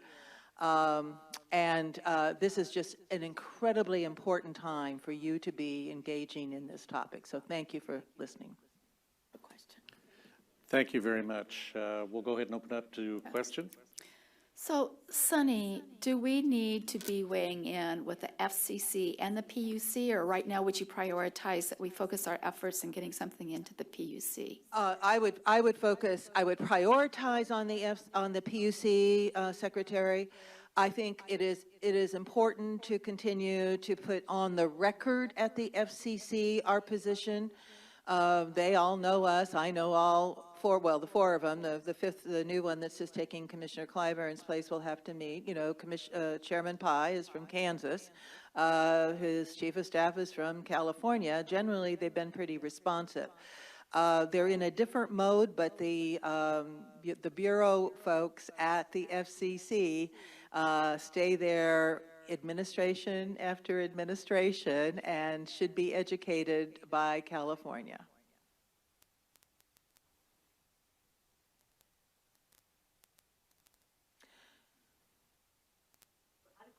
We're out of questions. Well, then let me add. So I just want to say because the Secretary Ross's question about the regulatory arena, FCC and PUC, I think is very important.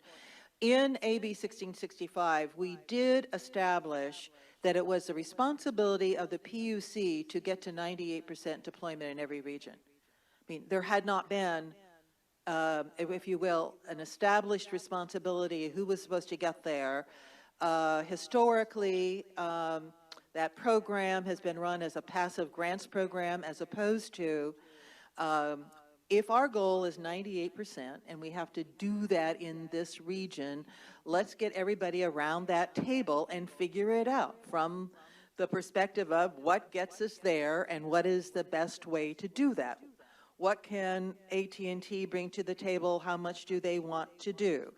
How can Frontier help? Can, Charter and Comcast and Cox and San Diego? What can be done to what I call jump off of those dedicated networks that may not subsidize other users, but can be used as the point of departure, a high-speed K-12 high-speed network for the schools that where you've got E-rate that is subsidizing schools or libraries. The California Telehealth Network, FirstNet, which is now just coming up. AT&T has a contract nationally. So it's that proactive effort that I heard Bob Gore saying somebody has to do that, and actually the best convening party, but not the only party at the table. The best convening party under statutory responsibility today is actually the PUC. The California Broadband Council can be a very powerful ally, and I think that they are anxious to do that. And then, a board such as yours is a voice that can have huge impact in the conversation right now. Let me add that we've also struggled and really pursued the notion of bipartisan support for broadband. We don't want it to be a captive of partisan politics. And it turns out that there is a very broad base of support in the legislature. It's an interesting dynamic to negotiate with Eric and the other companies, but the rural representatives absolutely need broadband for economic development, for public safety, for quality of life. The urban representatives need it for their constituents to get out of poverty and to have any hope of not just being a perpetual generation after generation of residents trapped in poverty. And so there is a natural willingness to work together, and AB 1665 had 23 co-authors that were both parties, overwhelming. You have to pull a 2/3 vote. We pulled more than that, and we want to keep it that way, and this board would help. Joy? Well, thank you. Thank you. So what happened? Oh, it passed. No, I know that. But why did so many things get stripped out that are so important? What? Yes. So part of it, Joy, was a negotiation of how much was tolerable to the companies because this goes on the bill. A little bit of history is probably worth sharing here today. If you look at your telephone bill, and it'll be on a landline and mobile, there are more taxes, and I know what the hell is being used, for. But anyway, there'll be something called the High Cost A Fund and the High Cost B Fund. High Cost A Fund is actually a subsidy to rural telephone. So rural telephony, the small companies in a lot of different rural communities. I grew up in Livingston with a Livingston Telephone Company that was, owned by Mrs. Harrington herself. So those are subsidized off of High Cost A. High Cost B used to be the subsidy for big telecom. And literally in 2007, the amount of money we were paying as telephone customers into the high-cost B fund was $300 million annually. And so the PUC was actually persuaded by the companies to take down that charge in a sense and reform it, and they did a nice finesse that gave consumer relief and established the first tranche of the California Advanced Services Fund at $100 million. And then over the years, we've added $215 million to that, and now another $300 million. So part of what goes on is that a telephone company looks at how much will the customer pay, period, including the taxes, and they don't want any more of a load on it, even if it's not, if they're just the pass-through. So that's part of the conversation. A second is a legitimate debate about we don't want to collect any more money than we don't need, and so do we really need more? A third, and I know this firsthand because I'm the one who sat there and talked with the companies more than anybody except the legislators who, you know, knew them quite well, was on the fairgrounds in particular. It was viewed as competition for wireline deployment where our incumbents didn't want to have a nose under the camel's tent. So there were several companies who said, well, if I'm going to take, let me take that pipe into Tuolumne County. You know, if we'd had real-time information for the rim fire and had a little bit more understanding of how fast everything was going to move, we would have had a different outcome. Lake County, we always do the staging for fighting fires there at the county fairgrounds. And when Oroville was about to go, the residents of that town went to 5 fairgrounds, including Yolo County, literally right next to UC Davis, and there was not high-speed broadband. There was the mobile units brought in. But what the companies will say is if we put broadband into those county fairgrounds, then they are potentially another provider to rural California, and we don't necessarily want the competition.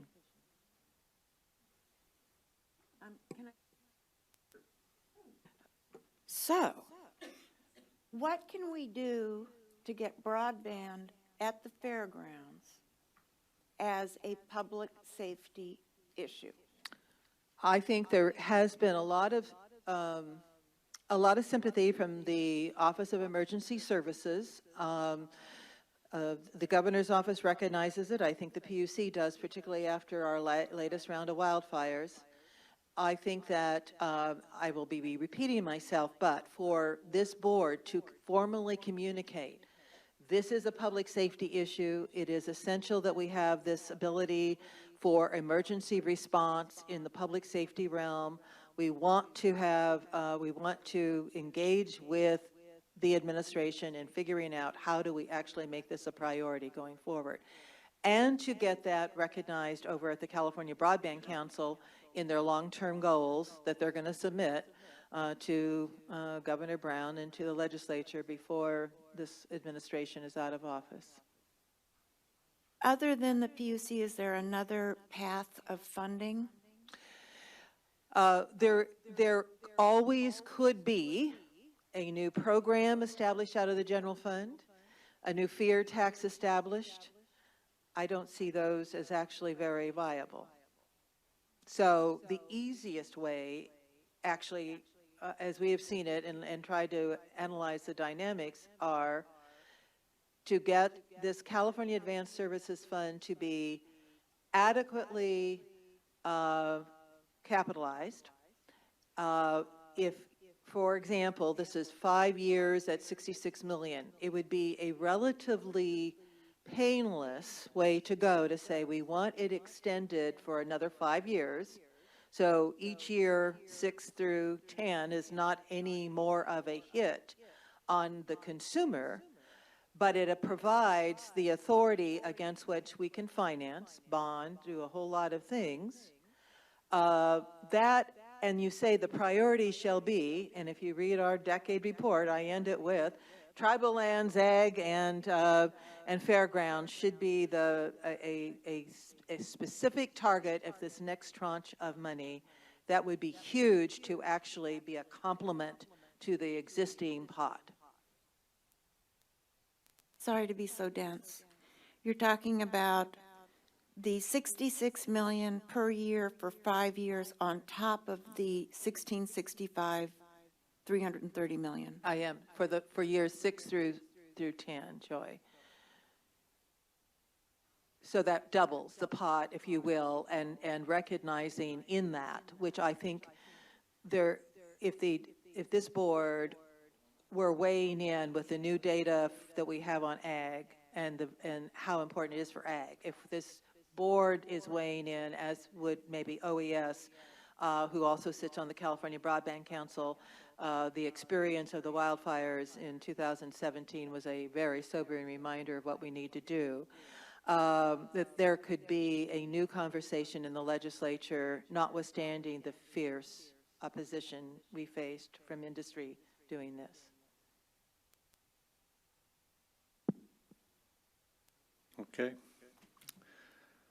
Very good. Thank you again. Really appreciate your information. Very valuable to us. Yeah.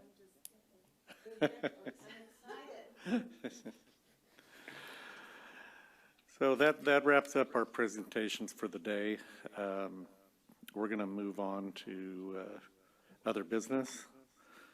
And Josh, you're going to go through the different letters that we have put together. We have draft letters that have been, I'm going to start with the USDR on trade. Those were all sent out to the board members in an earlier email. Thank you, sir. So yes, based on board action from last meeting, these drafts were sent out with your meeting reminders for this meeting. It was 3 letters. One was, the first letter is a staff draft of a letter of support of SB 623. And that was following, again, board action at our last meeting. The next letter is an invitation to both the USDA and USTR on the importance of trade and for them to come out and speak with agricultural stakeholders. Again, action by the board at the last meeting. And the last letter is, again, reinforcing the importance of trade in the agricultural sector to the governor and the importance of international opportunities. Again, action by the board at our last meeting. Do we want to go through these individually, and we need a motion for each one? Yes.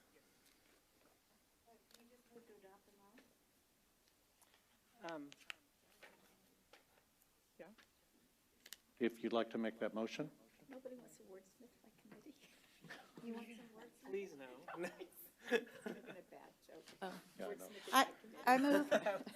I move that we adopt all 3, as discussed at our last meeting. Okay, we need a motion for a second. Okay, we'll open this up for discussion.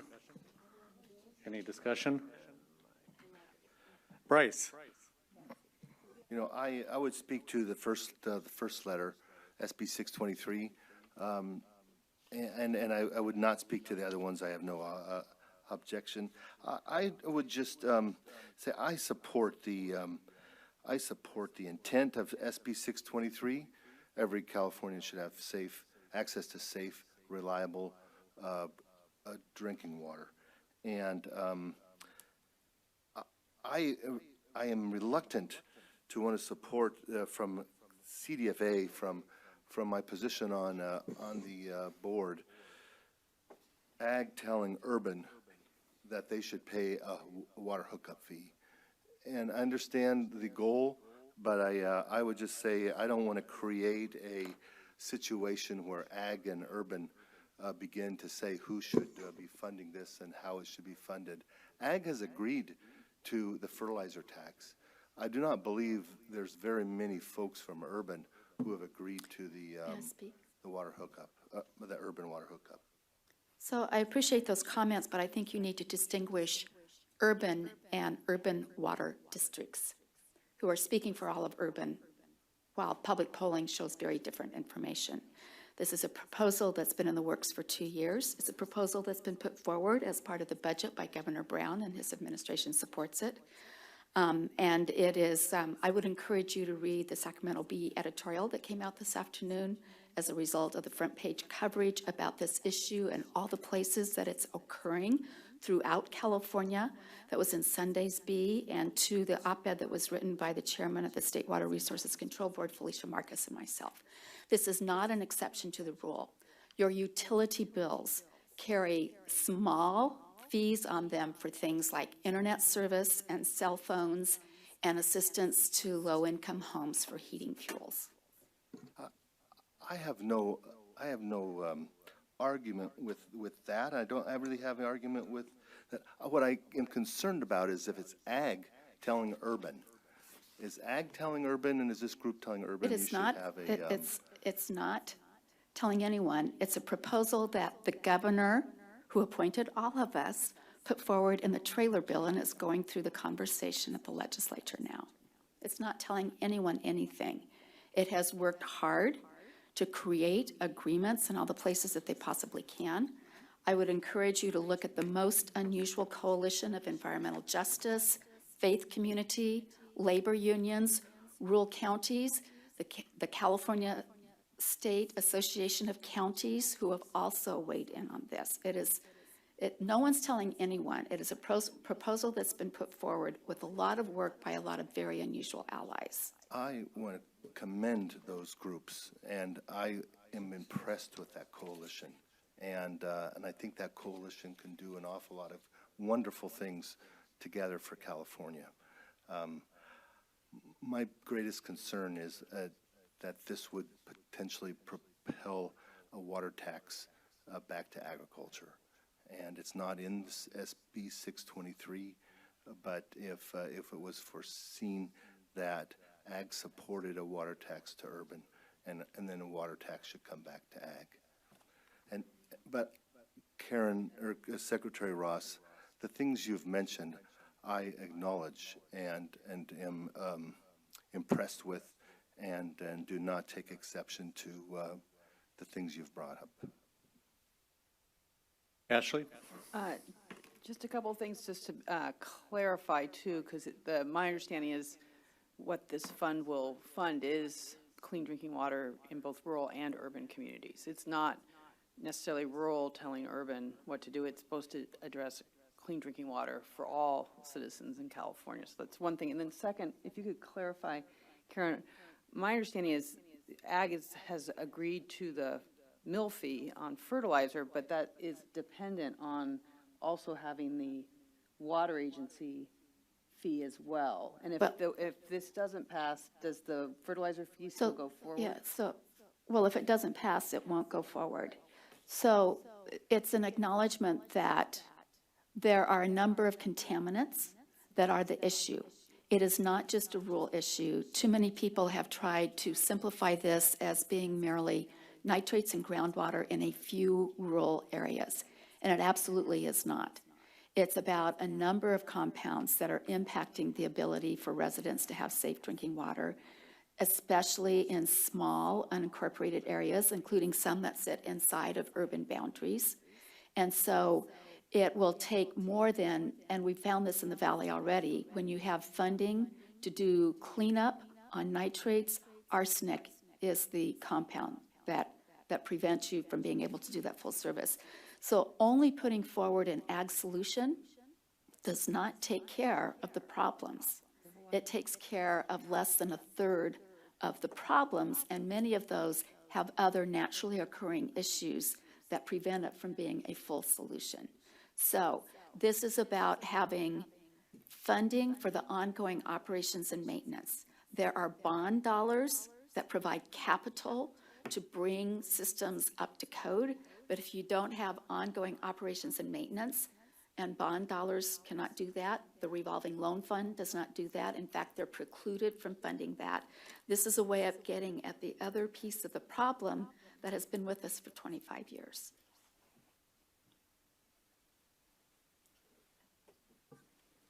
Any further discussion? Nancy? I'm a little late to the party, sorry. So I understand there's a broad coalition of support. Who's opposing? Large urban water districts, and apparently some from Northern California. There are a number of ag water districts in the Central Valley that are supporting. in addition to those groups. There's over 100 and some odd. Okay, to go through the stakeholders, environmental justice, the faith, on the pro side, the faith community, agricultural organizations, rural county supervisors, the State Association of Counties, labor unions. Those are the ones I can think of right now, and 30 or so water districts. But opposition are the members of the Association of California Water Districts, except for the ones that have said we support this. Thank you.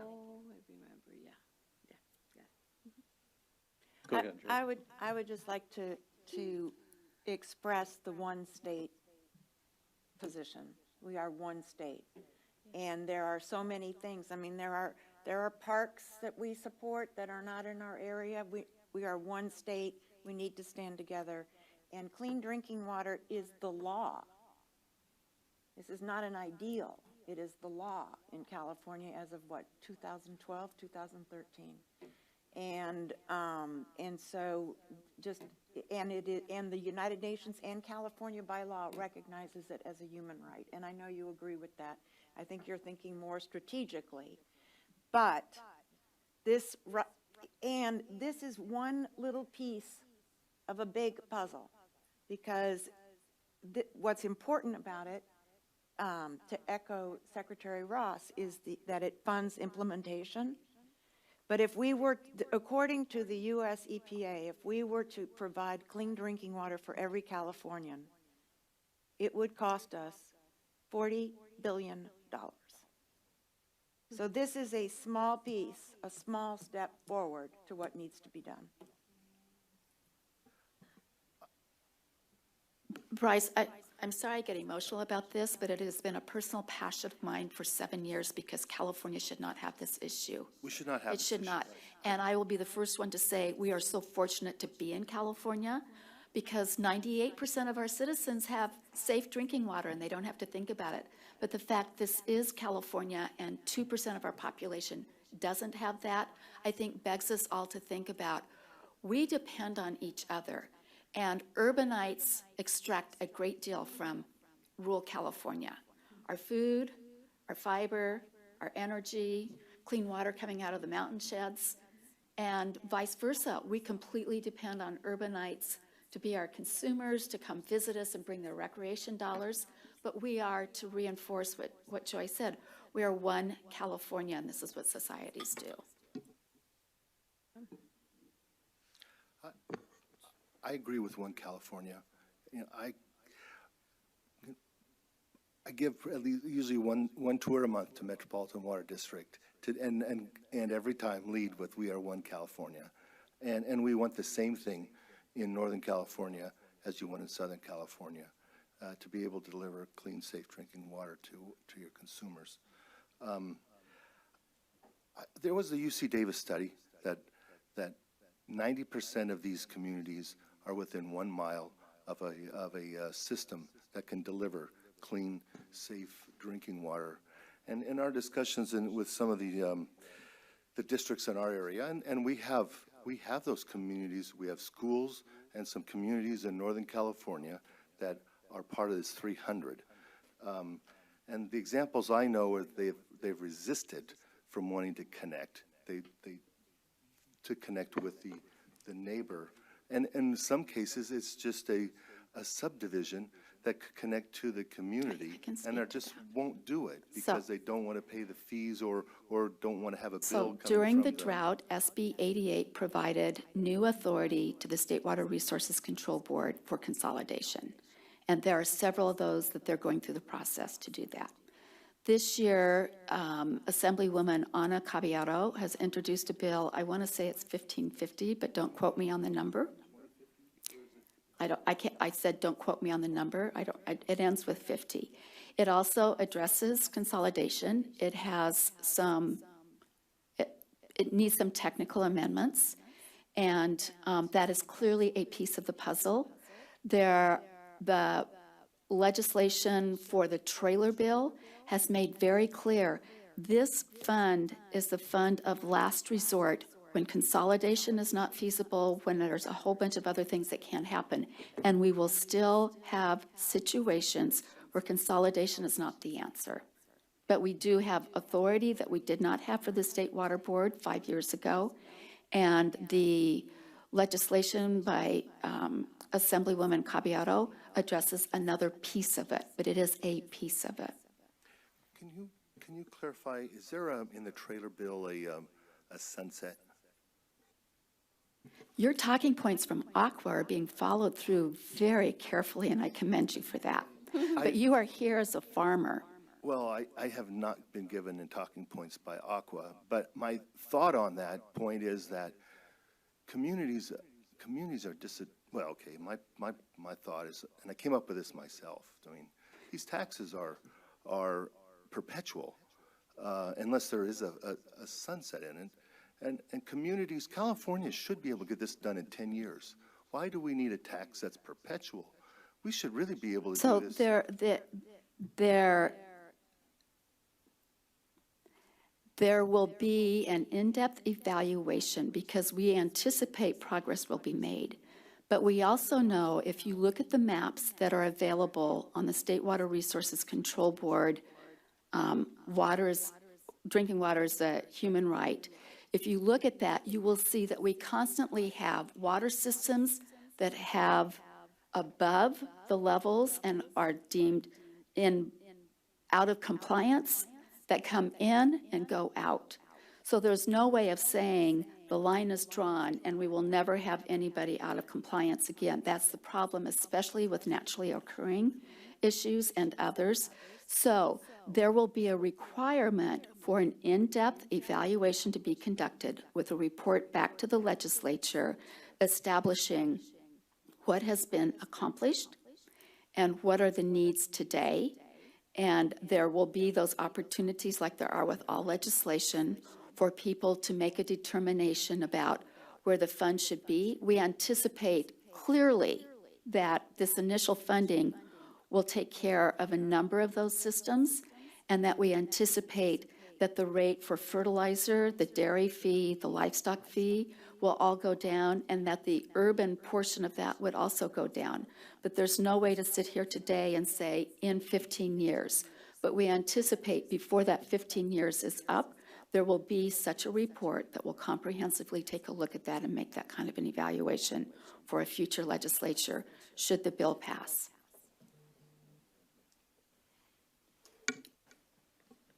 Nancy? Just as a process point, because we look so rarely at specific legislation, to me it would be helpful if I had a little more background, just as we've had reported orally today.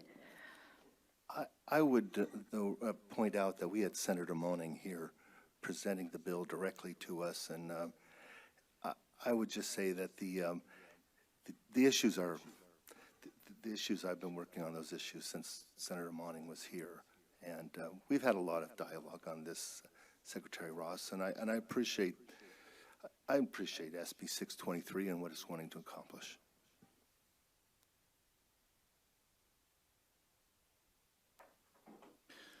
Okay, do we have any done? Yes, trade letter.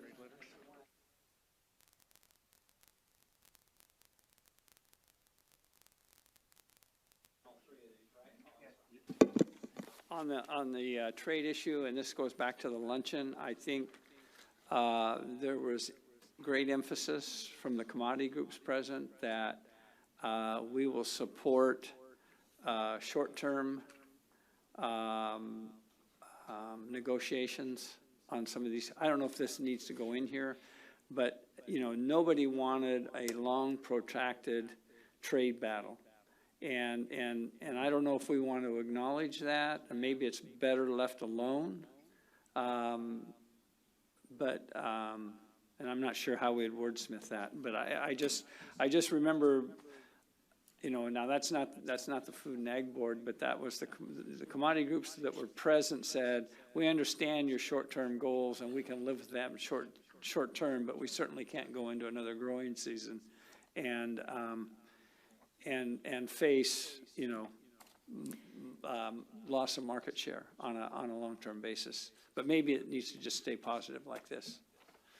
I think it's fair to acknowledge that there have been those indications of modernizing NAFTA as an example, and that short term there's certain goals to be accomplished.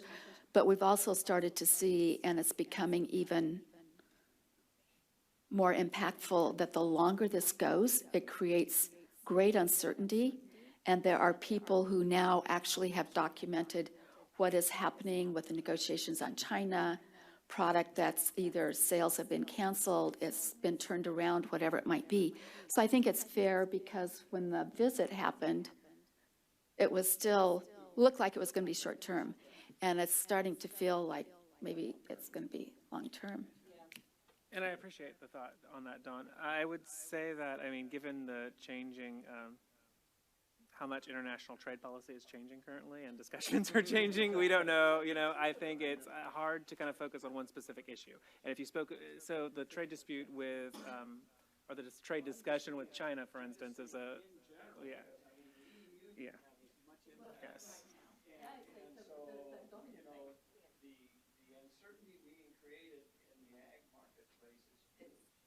Maybe they already I don't know how you nicely say that. I mean, that's good. But I think there should be some acknowledgement of that and its impact and or potential impact. I'm not in favor of singling a country out at all. I'm just, the people need to be singled out are the growers and the impact on the growers. That needs to be singled out. That's or highlighted. What we could do, and if the board agrees, is but after line 16, 17, we can insert a sentence focusing on kind of the short-term discussion, short-term solutions.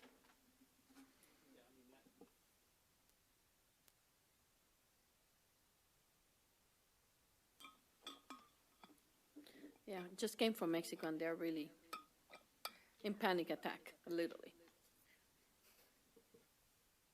Okay, any other discussion on the trade letter? So you are going to make, sorry, Bryce. Not on trade letter? Okay. I would ask for a, now I'm not, I wasn't good enough at FFA to follow the Robert's Rules of Order programs, but I would move to separate these three letters and have an individual vote on each if that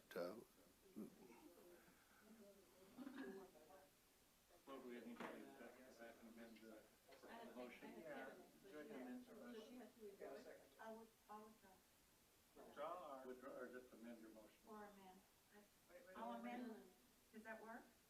Yeah, I think if you amend your motion to address each. All right, I'll amend, I would like to amend my motion to address each letter separately. Mine's the emotion, your motion. Yes. Motion, not emotion. And we had a second? Okay. Martha? Martha, second? Yes. So we have a motion to separate and review each letter independently. Any discussion? All those in favor signify by saying aye. Aye. Opposed? So moved. Now, do we need a separate motion to address? So we're good? So let's review. All right. So the first letter for consideration would be SB 623. And it'll be roll call vote. Yes, no, or abstain. Ms. Boren? Mr. Bransford? Mr. Cameron? Yes. Ms. Cassidy? Mr. Gallo? Mr. Lundberg? Ms. Matoya? Mr. Mueller? Ms. Sterling? And the motion passes. Thank you. Go ahead. Josh, next up. Next letter is the staff draft to the USDA and USTR. Ashley Boren. Yes. Don Bransford. Don Cameron. Nancy Cassidy. Mike Gallo. Bryce Lundberg, Martha Montoya, Frank Mueller, Joy Sterling. Perfect. And the last letter is that to the governor on trade. Ms. Boren. Don Bransford. Don Cameron. Nancy Cassidy. Mike Gallo. Bryce Lundberg. Martha Montoya. Frank Mueller. Joy Sterling. Perfect. And all three letters have passed. Thank you, Josh. I know some of the issues that we're going to be covering occasionally get controversial, and I think the discussion was good that we had today, and it brought a lot of points out to the open, so. Are we going to discuss any potential action? We are. So, our next agenda item is the opportunity for the board members to make recommendations regarding the presentations that we had today and discussed. So I'm sure that we may want to weigh in on some of the issues that have been brought to our attention. Yes. Go ahead, Joy. Joy today is active. Thank you so much, and let me just say to the board and to Josh and to Secretary Ross and Don, thank you for hosting this meeting. This to me is just so important. So I would love for us as a board to please send a letter to the state PUC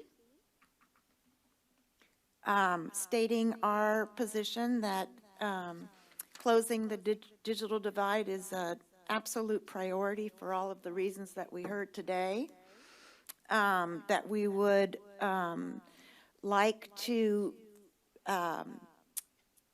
pin down the definition of broadband in order to help bring more accuracy to the maps, the CPUC maps, and to find a way to accelerate the deployment and implementation and adoption of broadband.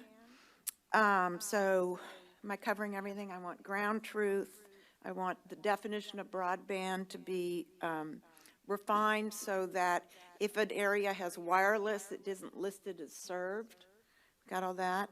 Oh, and I would love for the PUC to please convene really fast a meeting that brings all the parties to the table, including the providers, so that we can move the ball forward.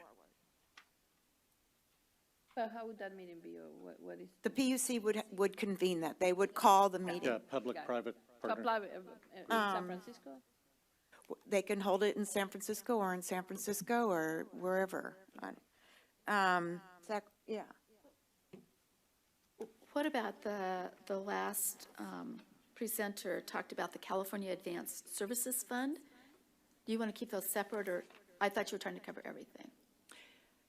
Well, that I don't know that that goes in a letter to the PUC, but we definitely want that. And then and I don't know where this goes. I would like a letter to the Office of Emergency Services to talk about getting the fairgrounds brought up by whatever means possible and fast. I understood that, and I'm glad that Sunny stayed, that part of that is around this California Advanced Services Fund, priorities for tribal lands, agriculture, and fairgrounds, which would then be concurrently communicated to OES, which now is working on this, as well as to the California Broadband Council. But I have a question on that, though. If I understood Sunny right, the concern with the phone companies was that the fairgrounds would be a broadband site. Mm-hmm. If OES develops the broadband on those fairgrounds, then to me that's a different issue. Then it's an OES type facility. So so that I would think would Okay. So moderate the phone companies. if I could perhaps clarification, I don't know who's developing it, but that if it's fairgrounds for public health and safety and for purposes of emergency, because OES would still potentially tap into the Advanced Services Fund, I believe. Just a clarification, we actually proposed that an allocation out of, we proposed, we don't, I don't need it. We actually think that there should be an allocation directly to OES. And that's the best way to handle it. And it has to go through the PUC, but the legislature can. Thank you so much, Josh. Oh, I'm so needy. The legislature can appropriate that directly or to OES out of the California Advanced Services Fund.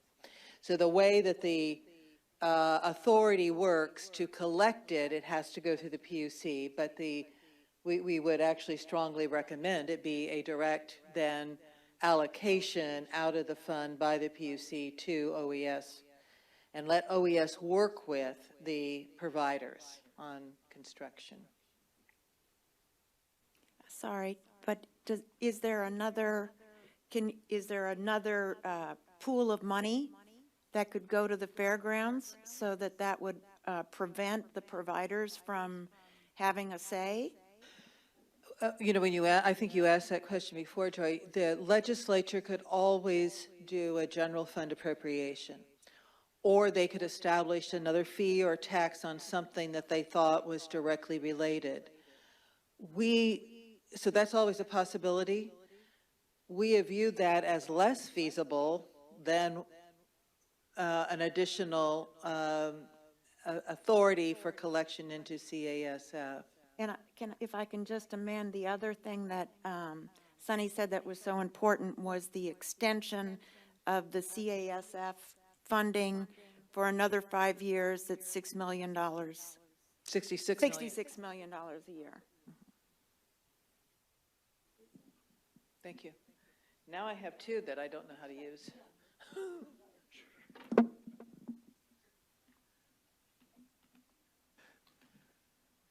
Okay. Josh, how are you doing? Great. Do you have that letter? I think he's got the letter written. I think so. We hit the send button.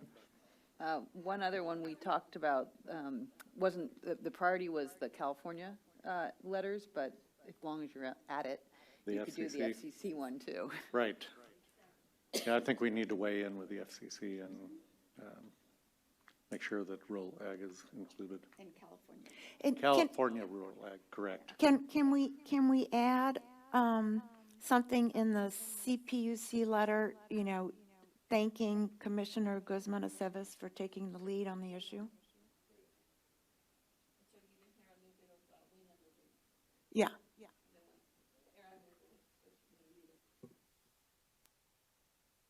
Wasn't there also some discussion about going related to the Farm Bill? Definitions for rural, the state letter, the state of California letter for the Farm Bill has that. The University of California's position letter has that, and a number of farm organizations have brought that up. So there's going to be efforts to try. So because the Farm Bill does have a big piece of that, yes. We need a lot more. So I have a question, and this is maybe a little bit of ignorance. So FCC is one of the regulators, but FTC is the other one that affects this industry. I said this industry. And I say that because I've sat on these meetings, and they're the ones who discuss the deployment of also the telecommunication companies into broadband into rural areas. Are we FTC? Yeah, and I've sat on those meetings every year. So I'm not sure, and I do want to ask, FTC, Federal Trade Commission. Federal Trade Commission? Yeah. Is that because of the units, because of the phones hardware kind of thing? But I know that the telecommunications companies have heavily lobbying into FTC, period. And I've been in those meetings. So just, maybe I should have asked here, Yeah, I'm not clear on that. I think it's worth us doing some research and getting together with you, because part of it could be because trade and just being able to know what the markets are doing has And a I- role and in I know- that, and but I- authority over carriers is, I believe, FCC, at but- FCC. But I yeah. know that Comcast and the Verizons of the world continuously are lobbying our Hispanic organizations for FTC. FTC. Okay. Broadband Connectivity Competition Policy, FTC. Oh, found something there. I like. I don't know. I would have to, let me do some research on that. Okay. Did we cover everything? Of course you do. Well, that was a motion that was a long motion. To write essentially to write the different letters. Yes, Multiple letters. Yes.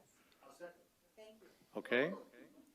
Can I have the seconder respond with what the motion was exactly? Could you please respond? Well, I would like to, Thank you. Thank you, Bryce. the motion of the most honorable and gifted a member of the board. Thank you, Bryce. I appreciate that. Okay, do we have any further discussion? I'm just clear, Josh, are you clear what the motion was? That's why I have video. Okay. Right. It was, you did a great job, don't get me wrong, but there was a lot of things We did mentioned, and I cover, agreed with most I think we most of covered a them. lot. Yeah. I think we covered a lot of bases there, which is good. So yes, you'll have a chance to read. Right, There's- so Josh can put these together prior to the next month's meeting. And if we have any corrections, we can get them back to them. Or additions. And on top of that, I wanted to thank Sunny for kind of wrapping all of this up, the conversation. She did a Very great good, job. yes. So do we need to think about who needs to be CC'd on this? Besides the governor, though, I mean, any legislators or? Do we bring Anna Caballero in?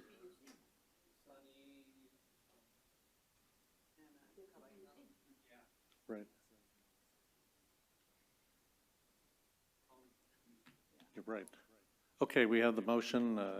Any further discussion? If not, all those in favor signify by saying aye. Opposed?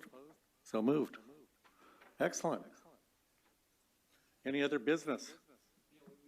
President Cameron, I just was so impressed with the knowledge and the ability to articulate the issues by members of this board. I was thinking, well, what kind of connection do I have with that? And I was just so impressed with your savvy on this issue. And I agree, Bryce. We have a very good board here that's very well versed, and appreciate all the knowledge that they do have. So we're out there in the hustings, and the summit is causing a bit of a stir among activists and others. And I'm wondering, Josh, if you might come to the next meeting with a little summary of what we're doing on the ag part that would probably be non-controversial and maybe go, some way forward in helping to Mitigate. communicate the value and a place of what we're doing. So your work about the summit. Yeah, definitely. I think we can get a representative from the department there. Thank you. And just let me know the time frame for that. At the next meeting, at the board meeting. Oh, at the board, yeah, we just. Yeah, just a more specific update. So I go to a lot of activist meetings and they're all riled up, and it would be helpful if I had some ammunition to say. I don't need a lot of details. I just, this is what ag is kind of headed toward, or something positive that counters the, thank you. Last but definitely, whoops, Martha, go ahead. I'm so sorry, this is, I think, my fourth time. Remember CRA, we have the window to send something on our behalf about rural areas in California, so they can put the Community Reinvestment Act funding into our community banks in rural areas. And I checked last week, and we still haven't done anything from California, which is interesting, because it's all these banks who want to, this is the #1 market for them, period, in the whole USA. And so this is the one time that we have to push the banks to move into rural area in our communities. So it's a letter, it's a and I think I gave the chairman, the controller of the currency is the one who had opened the. Okay, I can research that as well as the FTC. I don't mean to give you more work, you're leaving Friday, but I just think that if we don't do it now, this is the one time we have to put more money on our rural areas for lots of loans and developments and housing and all that. What's the time frame for that one? I don't remember, I can send it, I'll send it to Josh before it goes. Okay, thank you, Martha. Anything else from the board? Yes, sorry. Yep. So just a kind of update for our two-day meeting, which is going to be July 31st and August 1st. So we are not having a meeting at the beginning of the month of July. It is at the end, July 31st, August 1st. The meeting location is most likely going to be in the Placerville Foothill kind of area. So I'll send arrangements out for the group in terms of planning processes. So I don't know if you wanted to like come up the night before, for instance, for those that are traveling, or just come up that morning so we can work on some of those logistics, but just keep that note in mind. And we'll plan for an evening on the 31st. Great. Thank you, Josh. We have public comment. Anybody that would like to come forward, please come up, give us your name and. Secretary Ross and board members, I'm Trish Kelly, I'm Managing Director at Valley Vision. I'd like to thank you for your attention to this important issue. Food and ag is a huge driver of our regional economy here. Our Council of Governments estimates minimum more than $7 billion. So as part of our Chamber of Commerce, we go back east every year to meet with our congressional delegation and the federal agencies on priority issues. I want you to know that broadband is a cross-cutting issue. For our delegation, we have more than 350 members that go. This year, for our Food and Ag Committee, we had very successful meetings with the FCC and the USDA Secretary Perdue. They're very interested in our issues. We have done a very short position paper that I will provide to you that puts the issues out there, and I think it's relevant for the whole state of California. But they have committed to try to help us address this broadband issue. We could request, our chamber is following up to invite Commissioner Pai from the FCC here, so it would be, I think, great to do this as a joint request. And also, Secretary Perdue has committed to help us with the rural definition issue. I know it's a national political issue, but I want you to know that we're here to support the mission of the board to elevate the priorities because we feel that they're very cross-cutting. I'd also like to thank Sunny and CETF for supporting us here in the region with the broadband AgTech pilot. That gives us a lot of data that we're able to really make the case. They really love hearing from our farmers. And I'd like to thank Frank Muller because he's part of our AgTech pilot. And we've done commissioners, our ag commissioners, we've done surveys of our farmers. So we're really trying to prototype getting practical information and raising and elevating the issue as important to our rural economies, but it's to our whole regional economy. SACOG has documented that for every on-farm job, it creates 2 off-farm jobs in our regional economy. So broadband is critical to the future of our economy. So thank you very much. Thank you very much. I appreciate all your input. Yes, go ahead, Don. You know, just to follow up on her comments, you know, we're very lucky to have the 2 individuals at USDA, at FSA that we have. I mean, those, Aubrey and Kim are go-getters, and, you know, they have been there, they've done that, and they're very aggressive, and they want to get money out, they want to make programs work, and there's, you know, I think you're going to see a lot of results come out of there with their leadership. That sounds good. Okay, anything else? If not, we're adjourned until next month. Thank you all for coming here today. Appreciate your time. They're